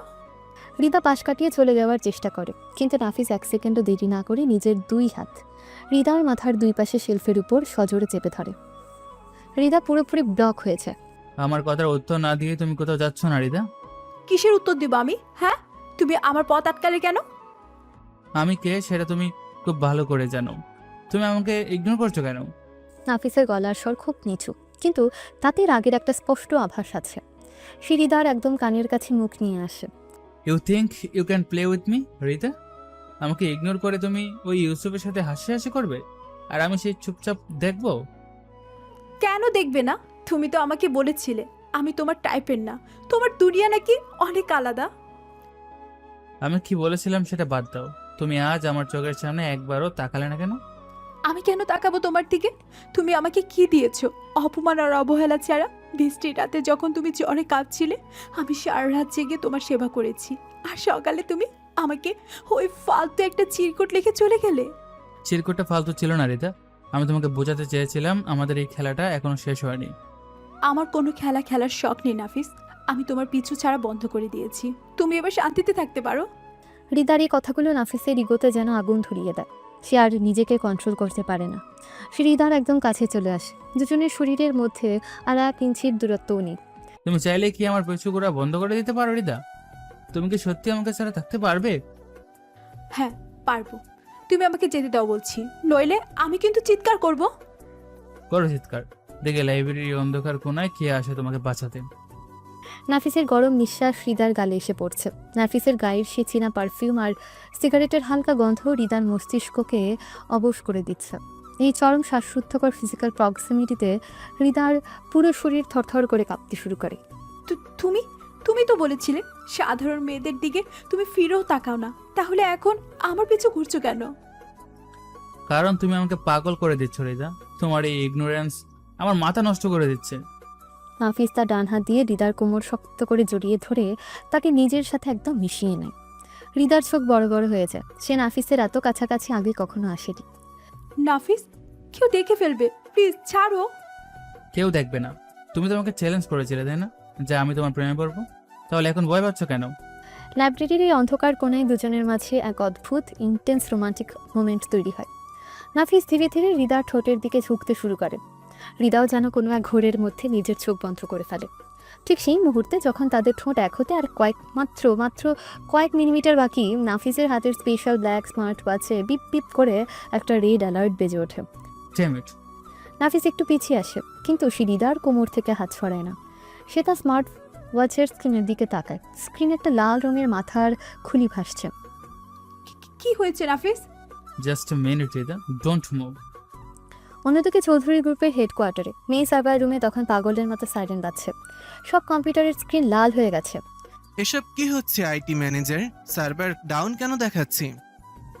স্যার, আমাদের মেইন সার্ভারে ভয়াবহ র্যানসমওয়্যার অ্যাটাক হয়েছে। হ্যাকাররা আমাদের পুরো ডেটাবেস এনক্রিপ্ট করে ফেলেছে। কি বলছো এসব? আমাদের কোম্পানির সমস্ত ক্লায়েন্ট ডেটা, ফাইন্যান্সিয়াল রেকর্ডস সব তো ওই সার্ভারে। স্যার, হ্যাকাররা $10 মিলিয়ন ক্রিপ্টোকারেন্সিতে দাবি করছে। না হলে আগামী 3 মিনিটের মধ্যে সব ডেটা পার্মানেন্টলি ডিলিট হয়ে যাবে। বাবা, আমি তো কিছুই বুঝতে পারছি না। আমরা তো শেষ হয়ে যাব। চৌধুরী সাহেব মাথায় হাত দিয়ে সোফায় বসে পড়ে।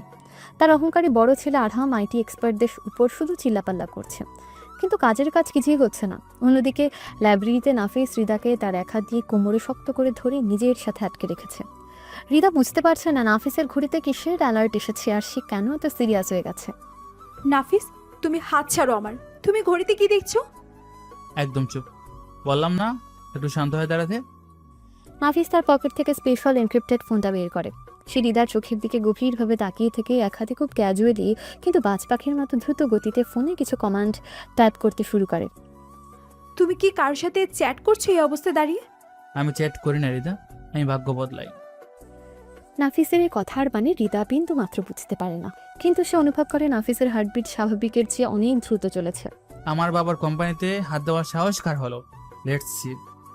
নাফিস তার ডার্ক ওয়েবের প্রাইভেট নোড ব্যবহার করে চৌধুরী গ্রুপের সার্ভারের ফায়ারওয়াল বাইপাস করে। সে এক হাতে রিদার কোমর ধরে রোমান্স করছে আর অন্য হাতে মাত্র 30 সেকেন্ডের মধ্যে র্যানসমওয়্যার সোর্স কোড রিভার্স করে দিচ্ছে। নাফিস, আমার লাগছে। তুমি এত শক্ত করে ধরেছো কেন? কারণ আমি চাই না তুমি আমার চোখের সামনে থেকে এক চুলো নড়ো। জাস্ট লুক ইনটু মাই আইস। রিতা মন্ত্রমুগ্ধের মতন নাফিসের ওই তীক্ষ্ণ শিকারী চোখের দিকে তাকিয়ে আছে। নাফিস ফোনে শেষ একটা এন্টার কমান্ড প্রেস করে। চৌধুরী গ্রুপের সার্ভার রুমে হঠাৎ করে লাল স্ক্রিনগুলো সবুজ হয়ে যায়, সাইরেন বন্ধ হয়ে যায়। স্যার, ডেটা রিকভার হয়ে গেছে। কেউ একজন মাত্র 30 সেকেন্ডে হ্যাকারদের ফায়ারওয়াল ভেঙে আমাদের পুরো সিস্টেম সেভ করে দিয়েছে। আলহামদুলিল্লাহ। কিন্তু কে করলো এই কাজ? বাবা, আমি তো একজন প্রাইভেট আইটি এক্সপার্টকে আগেই মেসেজ করেছিলাম। নিশ্চয়ই সেই করেছে। দেখলে তো, আমি না থাকলে আজ কোম্পানির কি অবস্থা হতো। তুই আমার সত্যিকারের গর্ব আহরাম। তুই আজ কোম্পানিটাকে ধ্বংসের হাত থেকে বাঁচালি। হেডকোয়ার্টারে যখন আরহাম অন্যের ক্রেডিটে বাবার কাছে প্রশংসা কুড়াচ্ছে, তখন লাইব্রেরির অন্ধকার কোণায় আসল হ্যাকার কিং ফ্যান্টম তার ফোনটা পকেটে ঢুকিয়ে রাখে। নাফিস এবার পুরোপুরি রিল্যাক্সড। সে রিদাকে ছেড়ে দেয় না, বরং তার মুখটা রিদার কানের কাছে নিয়ে গভীর একটা নিঃশ্বাস ছাড়ে। খেলা শেষ ম্যাম, এবং তুমি জানো আমি কখনো হারি না। তুমি কিসের কথা বলছো নাফিস? আমি তো কিছুই বুঝতে পারছি না। তোমাকে এত কিছু বুঝতে হবে না, তুমি শুধু একটা জিনিসই বোঝো। নাফিস রিদার কোমর থেকে হাত সরিয়ে নেয়। সে এক পা পিছিয়ে যায়, কিন্তু তার চোখ রিদার ঠোঁটের উপর আটকে থাকে। কি বুঝবো আমি? তুমি জিতে গেছো রিদা। তোমার এই সাধারণ মেয়েদের মতো জেদ আর ইগনোরেন্সের কাছে আমি হেরে গেছি। রিদা অবাক হয়ে তাকিয়ে থাকে। সে নিজের কানকে বিশ্বাস করতে পারছে না। হ্যাঁ রিদা, আমি তোমার ইগনোরেন্স আর সহ্য করতে পারছি না। You drive me crazy. তার মানে তুমি? এর মানে হলো তুমি আমাকে যেভাবে নাচাতে চাও আমি ঠিক সেভাবে নাচছি।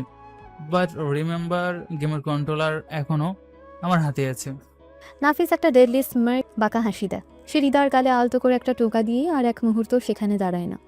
লাইব্রেরির মেঝেতে তার জুতোর শব্দ তুলে সে ধীরে ধীরে সেখান থেকে বেরিয়ে যায়। রিদা শেলফের সাথে হেলান দিয়ে স্তব্ধ হয়ে দাঁড়িয়ে থাকে। তার বুকের ভেতর দিয়ে যেন এইমাত্র একটা ঝড় বয়ে গেল। সে নিজের ঠোঁটে হাত দেয়, যেখানে নাফিসের গরম নিঃশ্বাস এখনও লেগে আছে। ছেলেটা তাকে ভালোবাসে নাকি তার সাথে খেলছে? লাইব্রেরির সেই শ্বাসরুদ্ধকর ঘটনার পর বেশ কয়েকটা সপ্তাহ পার হয়ে গেছে। ঢাকা শহরের আবহাওয়া এখন বেশ শুষ্ক। এর মাঝে নাফিসা রিদার ইঁদুর বিড়াল খেলা চলেছে নীরবে। তবে আজ রাতের চিত্রটা একদম ভিন্ন হতে যাচ্ছে। আজ কলেজের ফাইনাল ইয়ারের ফেয়ারওয়েল বা বিদায় অনুষ্ঠান। বনানীর একটা নামকরা 5 স্টার হোটেলের বিশাল গ্র্যান্ড বলরুম ভাড়া করা হয়েছে এই পার্টির জন্য। পুরো অডিটোরিয়াম চোখ ধাঁধানো আলো আর ফুলে সাজানো। রিদা আজ একটা গাঢ় নীল রঙের জমকালো গাউন পরেছে। হালকা মেকআপ আর খোলা ছুটে তাকে একদম রূপকথার পরীর মতো দেখাচ্ছে। সে অডিটোরিয়ামের এক কোণায় দাঁড়িয়ে বারবার এন্ট্রান্স গেটের দিকে তাকাচ্ছে। রিদা, আজকে তো তোকে অসম্ভব সুন্দর লাগছে। আমি চোখ সরাতেই পারছি না। থ্যাংক ইউ ইউসুফ, তোমাকেও বেশ ভালো লাগছে স্যুটটাতে। শুধু ভালো লাগছে? আমি ভেবেছিলাম তুই অন্তত বলবি আমাকে একদম রাজপুত্রের মতো লাগছে। ইউসুফ একটু বেশি রোমান্টিক হওয়ার চেষ্টা করছে, কিন্তু হৃদার সেদিকে কোনো ভ্রুক্ষেপ নেই। তার মন পড়ে আছে অন্য কোথাও। আরে হ্যাঁ, রাজপুত্রই তো, কিন্তু পার্টির তো অনেকক্ষণ হয়ে গেছে। সবাই কি এসেছে? সবাই তো চলে এসেছে, তুই কার জন্য ওয়েট করছিস? ওই বখাটে নাফিসের জন্য? আমি কেন ওর জন্য ওয়েট করতে যাব? আমি এমনি জিজ্ঞেস করছিলাম। ওর কথা আর ভাবিস না রিদা, ওকে তো ওর বাবা ঘাড় ধাক্কা দিয়ে বাড়ি থেকে বের করে দিয়েছে। ও এসব ভিআইপি পার্টিতে আসার মুখ পাবে কোথায়? ইউসুফের কথা শুনে হৃদার বুকের ভেতরটা মোচড় দিয়ে ওঠে। নাফিসের অবহেলার কথা মনে পড়লে তার খুব কষ্ট হয়। সে ইউসুফের কথার কোনো উত্তর না দিয়ে একটা জুসের গ্লাস হাতে নেয়। অন্যদিকে অডিটোরিয়ামের অন্য একটা প্রান্তে দাঁড়িয়ে আছে তানিয়া। সে আজ একটা মিষ্টি গোলাপি রঙের শাড়ি পরেছে। হঠাৎ তার চোখ যায় দরজার দিকে, যেখান থেকে আয়ান কেবলই ভেতরে প্রবেশ করে।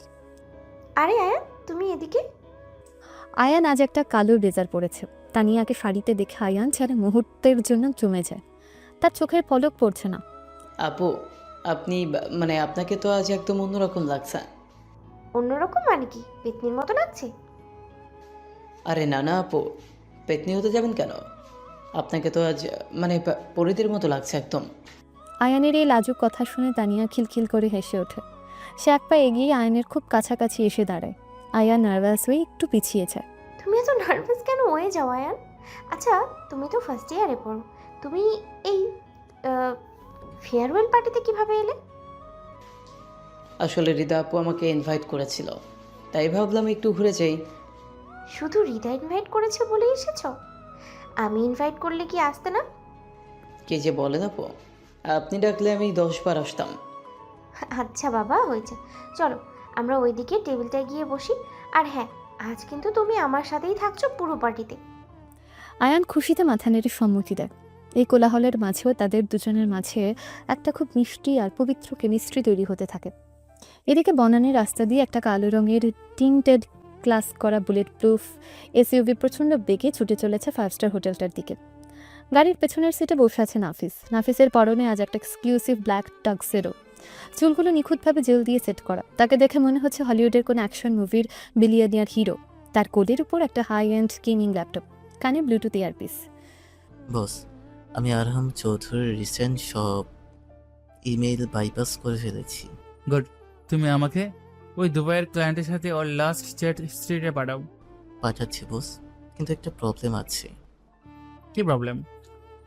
আরহাম চৌধুরী গত সপ্তাহে খান গ্রুপের এমডির সাথে একটা সিক্রেট ডিল করেছে।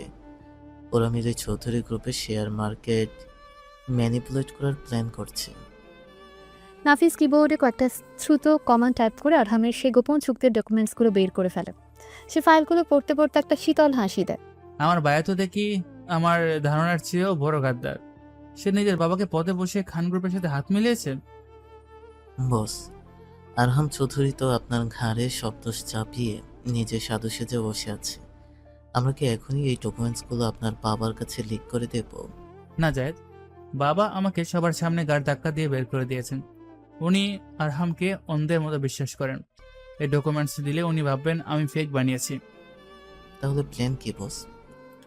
প্ল্যান খুব সিম্পল। আরহাম যখন ভাববে সে পুরো দুনিয়া জিতে গেছে, তখন ঠিক আমি এই ফ্যান্টমের আসল রূপ দেখাবো। আপাতত তুমি ওর দুবাইয়ের অফশোর অ্যাকাউন্টগুলো ফ্রিজ করে দাও। ওকে বস। নাফিস ল্যাপটপটা বন্ধ করে সিটের উপর রেখে দেয়। তার এসইউভিটা এসে 5 স্টার হোটেলের বিশাল পোর্টিকোর সামনে ব্রেক কষে। ড্রাইভার নেমে এসে পেছনের দরজা খুলে দেয়। নাফিস গাড়ি থেকে নেমেই নিজের ট্যাক্সিডোর বোতামটা আটকে দেয়। তার চোখের দৃষ্টি একদম শিকারি বাজ পাখির মতো। সে সোজা গ্র্যান্ড বলরুমের দিকে হেঁটে যায়। অডিটোরিয়ামের ভেতরে তখন ডিজে গান বাজছে। লাইটিংয়ের কালার বারবার চেঞ্জ হচ্ছে। হৃদার ইউসুফ ডান্স ফ্লোরের একদম কাছেই দাঁড়িয়েছিল। রিদা, আমি আসলে আজ তোকে একটা ইম্পর্টেন্ট কথা বলতে চাই।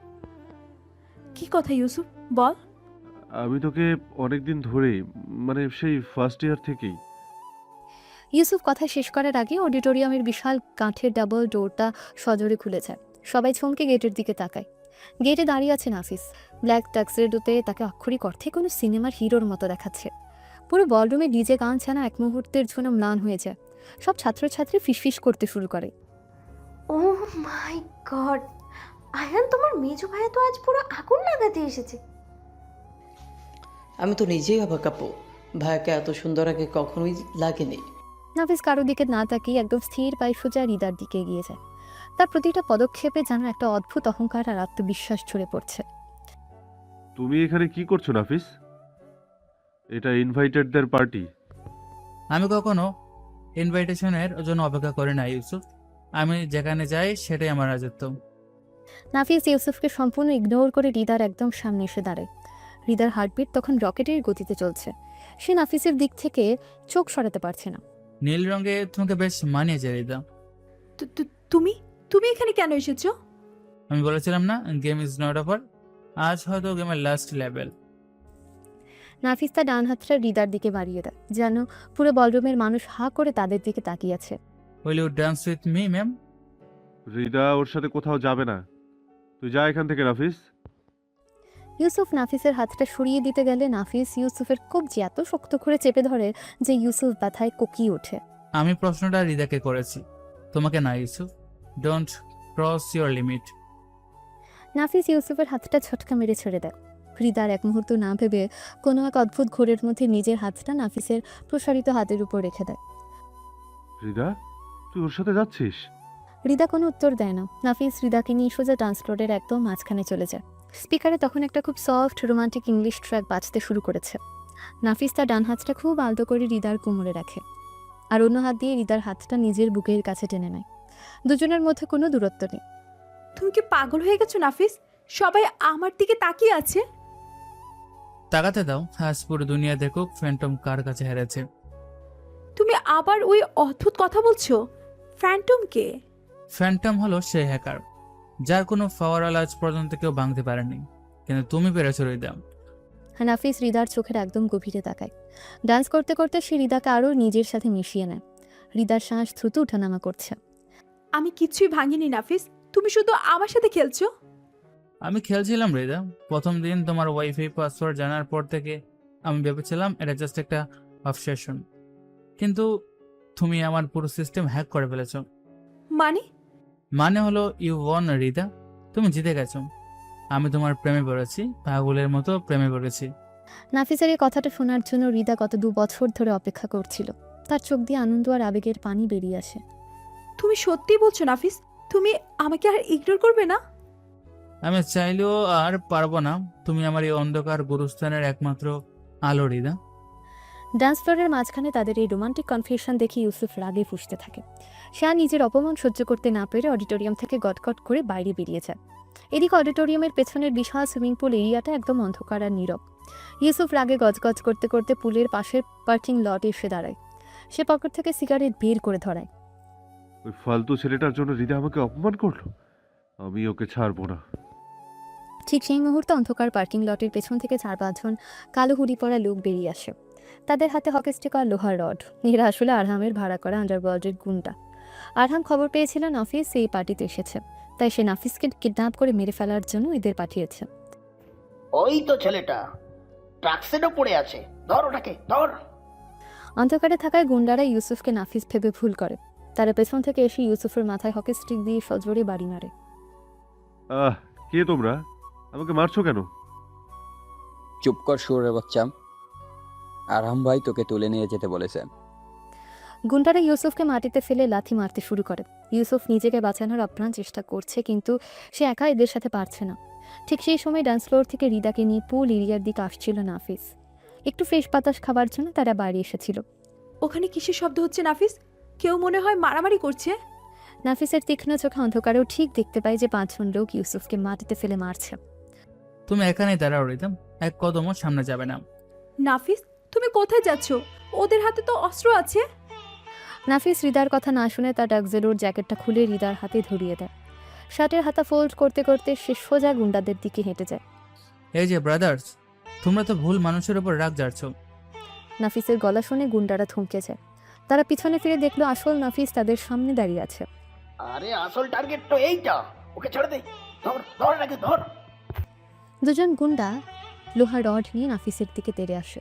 ইউসুফ মাটিতে পড়ে ব্যথায় কোকাচ্ছে, কিন্তু সে অবাক হয়ে দেখে নাফিস তার জীবন বাঁচাতে এসেছে। নাফিস ডার্ক ওয়েবের বস হওয়ার সুবাদে মার্শাল আর্টসের মারাত্মক এক্সপার্ট। সে নিজের জায়গা থেকে 1 ইঞ্চিও না নড়ে প্রথম গুন্ডার হাতের রডটা ব্লক করে তার পেটে প্রচণ্ড জোরে একটা কিক মারে। লোকটা ছিটকে 3 হাত দূরে গিয়ে পড়ে। আর বোধহয় তোমাদের ঠিকমতো ট্রেনিং দিয়ে পাঠায়নি। দ্বিতীয় গুন্ডা পেছন থেকে অকেস্টিক দিয়ে বাড়ি মারতে গেলে নাফিস বিদ্যুৎ বেগে বসে পড়ে, লোকটার পায়ে সুইপ কিক করে। লোকটা মুখ থুবড়ে মাটিতে পড়ে যায়। শুরু হয় এক ভয়ঙ্কর ফাইট। নাফিস একাই 5 জন গুন্ডাকে একের পর এক মাটিতে শুয়ে দিচ্ছে। তার প্রতিটা পাঞ্চ আর কিক এতটাই নিখুঁত যে গুন্ডারা উঠে দাঁড়ানোর সুযোগই পাচ্ছে না। নাফিস সাবধান। রিতা দূর থেকে ভয় কাঁপছে আর চিৎকার করছে। নাফিস লাস্ট গুন্ডাটার কলার ধরে তাকে পার্কিংয়ের একটা পিলারের সাথে সজোরে ধাক্কা মারে। লোকটা অজ্ঞান হয়ে মাটিতে লুটিয়ে পড়ে। নাফিস হাঁপাচ্ছে, তার শার্টের কয়েকটা বোতাম ছিঁড়ে গেছে। সে নিচে পড়ে থাকা ইউসুফের দিকে হাত বাড়িয়ে দেয়। উঠে দাঁড়াও ইউসুফ, তুমি ঠিক আছো? তুমি তুমি আমাকে বাঁচালে কেন? আমি তো তোমার সাথে খারাপ ব্যবহার করেছি। আমার শত্রুতা তোমার সাথে থাকতে পারে, কিন্তু ফ্যান্টম কখনো নিরীহ মানুষকে মরতে দেয় না। তুমি ভিতরে যাও। ইউসুফ মাথা নিচু করে খুঁড়িয়ে খুঁড়িয়ে সেখান থেকে চলে যায়। নাফিস একটা লম্বা নিঃশ্বাস ফেলে রিদার দিকে ঘুরতে চায়, কিন্তু এখানেই লুকিয়েছিল একজন। যে গুন্ডাটাকে নাফিস প্রথমে লাথি মেরেছিল সে জ্ঞান হারায়নি। সে হামা করে দিয়ে নাফিসের একদম পেছনে চলে এসেছে। নাফিস যখন রিদার দিকে ঘুরতে যাবে ঠিক তখনই লোকটা তার সর্বশক্তি দিয়ে নাফিসকে পেছন থেকে প্রচণ্ড জোরে ধাক্কা মারে। আহ! নাফিস তার সামলাতে না পেরে ছিটকে গিয়ে একদম পেছনে থাকা হোটেলের 20 ফুট গভীর সুইমিং পুলে গিয়ে পড়ে। নাফিস! রিদা গগন বিদারী চিৎকার দিয়ে ওঠে। গুন্ডাটা ধাক্কা মেরে সেখান থেকে দৌড়ে পালিয়ে যায়। পানিতে পড়ার শব্দটা সাধারণ মনে হলেও আসল বিভীষিকা শুরু হয় পুলের নিচে।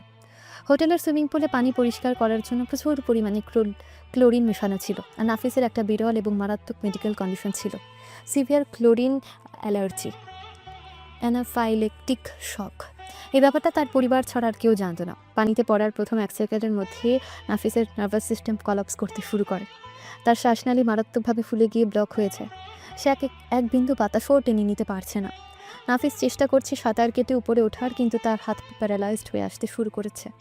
তার চোখের সামনে পুরো দুনিয়াটা অন্ধকার হয়ে আসছে। ডার্ক ওয়েবের বিলিয়নিয়ার হ্যাকার কিং আজ এক বিন্দু বাতাসের জন্য পানির নিচে ছটফট করতে করতে তলিয়ে যাচ্ছে। রিতা পাগলের মতো দৌড়ে পুলের ধারে আসে। সে দেখতে পায় নাফিস পুলের একদম নিচে তলিয়ে যাচ্ছে এবং তার শরীর অদ্ভুতভাবে খিচিয়ে উঠছে। ওঠো নাফিস, ওপরে ওঠো। রিতা বুঝতে পারে নাফিস সাঁতার কাটতে পারছে না। সে 1 সেকেন্ডও চিন্তা করে না। নিজের ভারী নীল গাউন আর হিল জুতো নিয়ে রিতা সোজা 20 ফুট গভীর পুলে ঝাঁপ দেয়। পানির নিচে গিয়ে রিতা দেখতে পায় নাফিসের চোখ বন্ধ হয়ে আসছে, তার মুখ দিয়ে বুদবুদ বের হচ্ছে। রিতা দ্রুত সাঁতারে একদম নিচে গিয়ে নাফিসের কলার চেপে ধরে। নাফিসের ভারী শরীর আর নিজের ভিজে যাওয়া ভারী গাউনের ওজন নিয়ে রিতার উপরে উঠতে রীতিমতো যুদ্ধ করতে হয়। সে নিজের সর্বশক্তি দিয়ে নাফিসকে টেনে পানির উপর তুলে আনে। হেল্প! কেউ বাঁচান, প্লিজ হেল্প করুন। রিতার চিৎকারে অডিটোরিয়াম থেকে ইউসুফ, আয়ান, তানিয়া এবং আরও কয়েকজন ছুটে আসে। তারা সবাই মিলে নাফিসকে পুল থেকে টেনেই পাড়ে তুলে শোয়ায়। ভাইয়ার কি হয়েছে? ভাইয়া তো নিঃশ্বাস নিচ্ছে না। নাফিসের শরীর একদম নীল হয়ে গেছে, তার পালস প্রায় শূন্য। রিতা পাগলের মতো কাঁদতে কাঁদতে নাফিসের ভেজা শার্টের বোতাম ছিঁড়ে ফেলে। অ্যাম্বুলেন্স ডাকো, কেউ জলদি ডাকো। রিতা তার 2 হাত একসাথে করে নাফিসের বুকে রেখে প্রচণ্ড জোরে সিপিআর দিতে শুরু করে। সে কাঁদতে কাঁদতে বারবার নাফিসের বুকে চাপ দিচ্ছে। তুমি আমাকে ছেড়ে যেতে পারো না নাফিস, তুমি মাত্র আমাকে ভালোবাসার কথা বলেছ। ওঠো প্লিজ, চোখ খুলো। রিতা নাফিসের মুখে মুখ রেখে কৃত্রিমভাবে বাতাস দিতে শুরু করে। তার চোখের পানিতে নাফিসের মুখ ভিজে যাচ্ছে। ভাইয়ার ক্লোরিন অ্যালার্জি আছে আপু, ভাইয়া মরে যাবে। আমি ওকে মরতে দেব না। নাফিস প্লিজ ফিরে এসো, তোমার ফায়ারওয়ালা এখনো ভাঙিনি, প্লিজ। রিতা আবারও সর্বশক্তি দিয়ে নাফিসের বুকে পাম্প করতে থাকে। চারপাশে সবাই স্তব্ধ হয়ে মর্মান্তিক দৃশ্য দেখছে। তানিয়া আয়ানকে জড়িয়ে ধরে কাঁদছে। হঠাৎ করে নাফিসের শরীরটা একটা বড় ঝাঁকুনি দিয়ে ওঠে। সে মুখ দিয়ে প্রচণ্ড জোরে পানি আর ক্লোরিনের ফেনা বের করে কাশতে শুরু করে। নাফিস, আলহামদুলিল্লাহ। নাফিস নাফিস তখনও পুরো ঘোরের মধ্যে আছে। সে চোখ মেলতে পারছে না, কিন্তু তার হাতটা রিদার হাত শক্ত করে চেপে ধরে।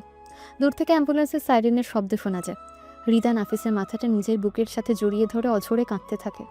এই ভয়ঙ্কর মৃত্যু ঝুঁকি আর নিঃস্বার্থ ভালোবাসা তাদের ইঁদুর বিড়াল খেলাকে এক অবিচ্ছেদ্য আত্মার বন্ধনে পরিণত করে দেয়। নাফিসকে স্ট্রেচারে করে অ্যাম্বুলেন্সে তোলা হয়।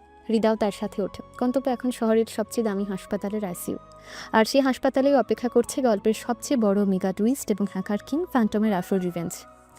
কিছুক্ষণ পর অ্যাম্বুলেন্সের সাইরেনের তীক্ষ্ণ শব্দে রাতের ঢাকা নীরবতা ভেঙে খান খান হয়ে যায়। হৃদা সারা রাস্তা নাফিসের বরফ শীতল হাতটা নিজের বুকের সাথে চেপে ধরে অবিরাম কেঁদেছে। বনানীর সে হাইফাই হোটেল থেকে ইউনাইটেড হাসপাতালের আইসিইউ পর্যন্ত এই কয়েক ঘন্টার জার্নি হৃদার কাছে কয়েক যুগের মতো মনে হয়েছে। নাফিসকে আইসিইউতে লাইফ সাপোর্টে রাখা হয়েছে। রাত পেরিয়ে ভোরের আলো ফুটেছে। হাসপাতালের ভিআইপি ফ্লোরের করিডোরে বসে আছে হৃদা। তার পরনের সেই নীল গাউনটা শুকিয়ে একদম শক্ত হয়ে গেছে, চুলগুলো এলোমেলো। তানিয়া তাকে জড়িয়ে ধরে সান্ত্বনা দেওয়ার চেষ্টা করছে। পাশে আয়ান মাথা নিচু করে কাঁদছে। হৃদা, তুই তুই প্লিজ একটু পানি খা। সারা রাত তো এক ফোঁটা পানিও মুখে দিসনি। নাফিস ভাইয়া ঠিক হয়ে যাবে। আমার পানি খেতে ইচ্ছে করছে না তানিয়া। ও চোখ না খোলা পর্যন্ত আমি কিছুই খাবো না। আমার খুব ভয় করছে রে। আয়ান বসা থেকে উঠে হৃদার কাছে এসে দাঁড়ায়। তার চোখ দুটো লাল হয়ে ফুলে আছে। আপু, আপনি নিজের জীবন বাজি রেখে ভাইয়ের জীবন বাঁচিয়েছেন। ভাইয়া তো সহজে হার মানবে না। আপনি কান্না থামান প্লিজ। ঠিক সেই মুহূর্তে করিডোরের অন্য পাশ থেকে গটগট করে হেঁটে আসেন চৌধুরী সাহেব এবং তার বড় ছেলে আরহাম। তাদের চেহারায় উদ্বেগের চেয়ে রাগের ছাপই বেশি। কি হয়েছে ওর? এই ফালতু ছেলেটা কি মরে গিয়েও আমাকে শান্তি দেবে না? চৌধুরী সাহেবের এই নির্মম কথা শুনে হৃদা স্তব্ধ হয়ে যায়। নিজের ছেলের মৃত্যুর মুখে দাঁড়িয়ে কোন বাবা এমন কথা বলতে পারে সেটা তার কল্পনারও বাইরে ছিল। বাবা, তুমি শান্ত হও। আমি তো আগেই বলেছিলাম ওই বখাটেদের সাথে মারামারি করতে গেলে একদিন এই পরিণতিই হবে।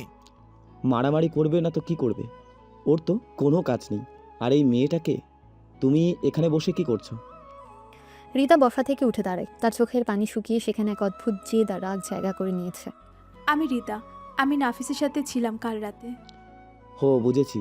তুমি তাহলে সেই মেয়ে যার জন্য আমার ছেলে টাকা চুরি করে বাড়ি ছেড়েছে। তোমার মতো বস্তির সস্তা মেয়েদের আমি খুব ভালো করে চিনি, শুধু বড়লোক ছেলেদের পেছনে ঘোরার টাকার লোভে। বাবা, তুমি আপুকে এসব কি বলছো? আপুই তো কাল পুলিশ ঝাঁপ দিয়ে ভাইয়ের জীবন বাঁচিয়েছে। তুমি চুপ করো আয়ান। এইসব ওদের প্ল্যান। আগে ছেলেদের বিপদে ফেলবে, তারপর জীবন বাঁচানোর নাটক করে আমাদের ঘাড়ে চেপে বসবে। এই মেয়ে, তুমি এখনই এই হাসপাতাল থেকে বেরিয়ে যাও। হৃদা এবার আর এক মুহূর্ত চুপ থাকে না। সে এক পা এগিয়ে চৌধুরী সাহেবের একদম চোখের দিকে ছড়াছড়ি তাকায়। বেরিয়ে তো আমি যাবো চৌধুরী সাহেব, কিন্তু যাওয়ার আগে কয়েকটা সত্য কথা আপনাকে শুনে যেতে হবে। What nonsense! তুমি আমার বাবার মুখের ওপর তর্ক করছো? তর্ক করছি না, আপনাদের আসল চেহারাটা আয়নায় দেখাচ্ছি। আপনাদের এই অহংকারের পরিবারে অনেক টাকা থাকতে পারে, কিন্তু এক ফোঁটা ভালোবাসা নেই। যে ছেলেটাকে আপনারা সারা জীবন অপদার্থ বলেছেন, সেই ছেলেটাই কাল রাতে আপনার ওই বড় ছেলের ভাড়া করা গুন্ডাদের হাত থেকে একটা নিরীহ মানুষের জীবন বাঁচাতে গিয়ে আইসিইউতে শুয়ে আছে।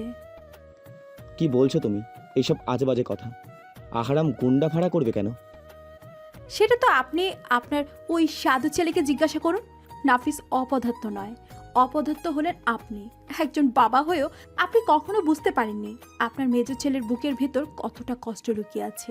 নাফিস আপনাদের ওই টাকার কাঙ্গাল নয়। হৃদারই কড়া কথায় চৌধুরী সাহেব যেন একটু থমকে যান। পুরো করিডোরে পিনপত নীরবতা।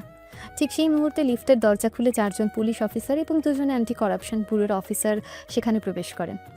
মিস্টার আকবর চৌধুরী, আপনাকে আমাদের সাথে যেতে হবে। You are under arrest. What arrest? আপনারা নিশ্চয়ই কোনো ভুল করছেন। আমি চৌধুরী গ্রুপের মালিক। আমরা কোনো ভুল করছি না স্যার। আপনার কোম্পানির নামে গত মাসে 100 কোটি টাকার মানি লন্ডারিং হয়েছে, আর সব ভুয়া কাগজে আপনার সিগনেচার করা আছে। আপনার রাইভাল কোম্পানি খান গ্রুপের অ্যাকাউন্টে সব টাকা ট্রান্সফার হয়েছে।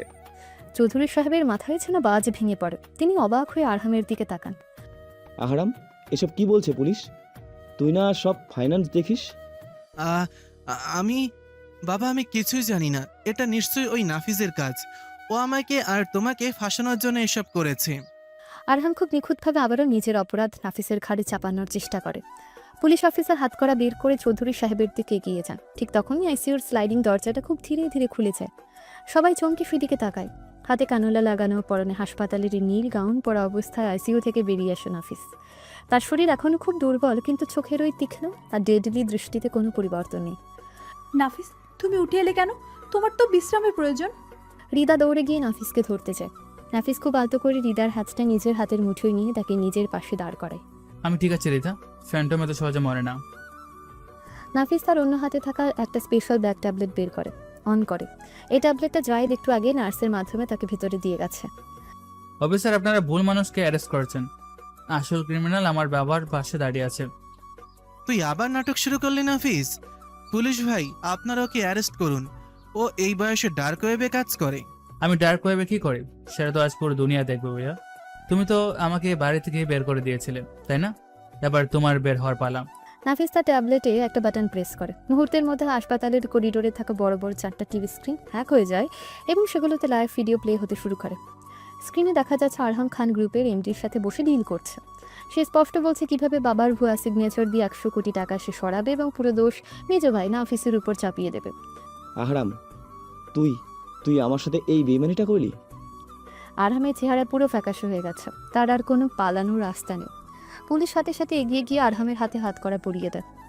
অফিসার, শুধু ভিডিও না, ওর সমস্ত দুবাই অ্যাকাউন্টের স্টেটমেন্ট এবং অডিও রেকর্ড আপনাদের পুলিশের মেন সার্ভারে আমি এইমাত্র সেন্ড করে দিয়েছি। ওকে নিয়ে যান। থ্যাংক ইউ মিস্টার নাফিস। চলুন আরহাম সাহেব, গেলের ভাত আপনার জন্য অপেক্ষা করছে। পুলিশ আরহামকে টেনে নিয়ে লিফটের দিকে চলে যায়। চৌধুরী সাহেব থপ করে করিডোরের একটা চেয়ারে বসে পড়েন। তার চোখের সামনে তার সাজানো সাম্রাজ্য আর অহংকার ধুলোই মিশে গেছে। আমি শেষ হয়ে গেলাম। কোম্পানিটা পুরো ধ্বংসে ডুবে গেল। 100 কোটি টাকা আমি কিভাবে শোধ করব? আপনাকে কিছু শোধ করতে হবে না বাবা।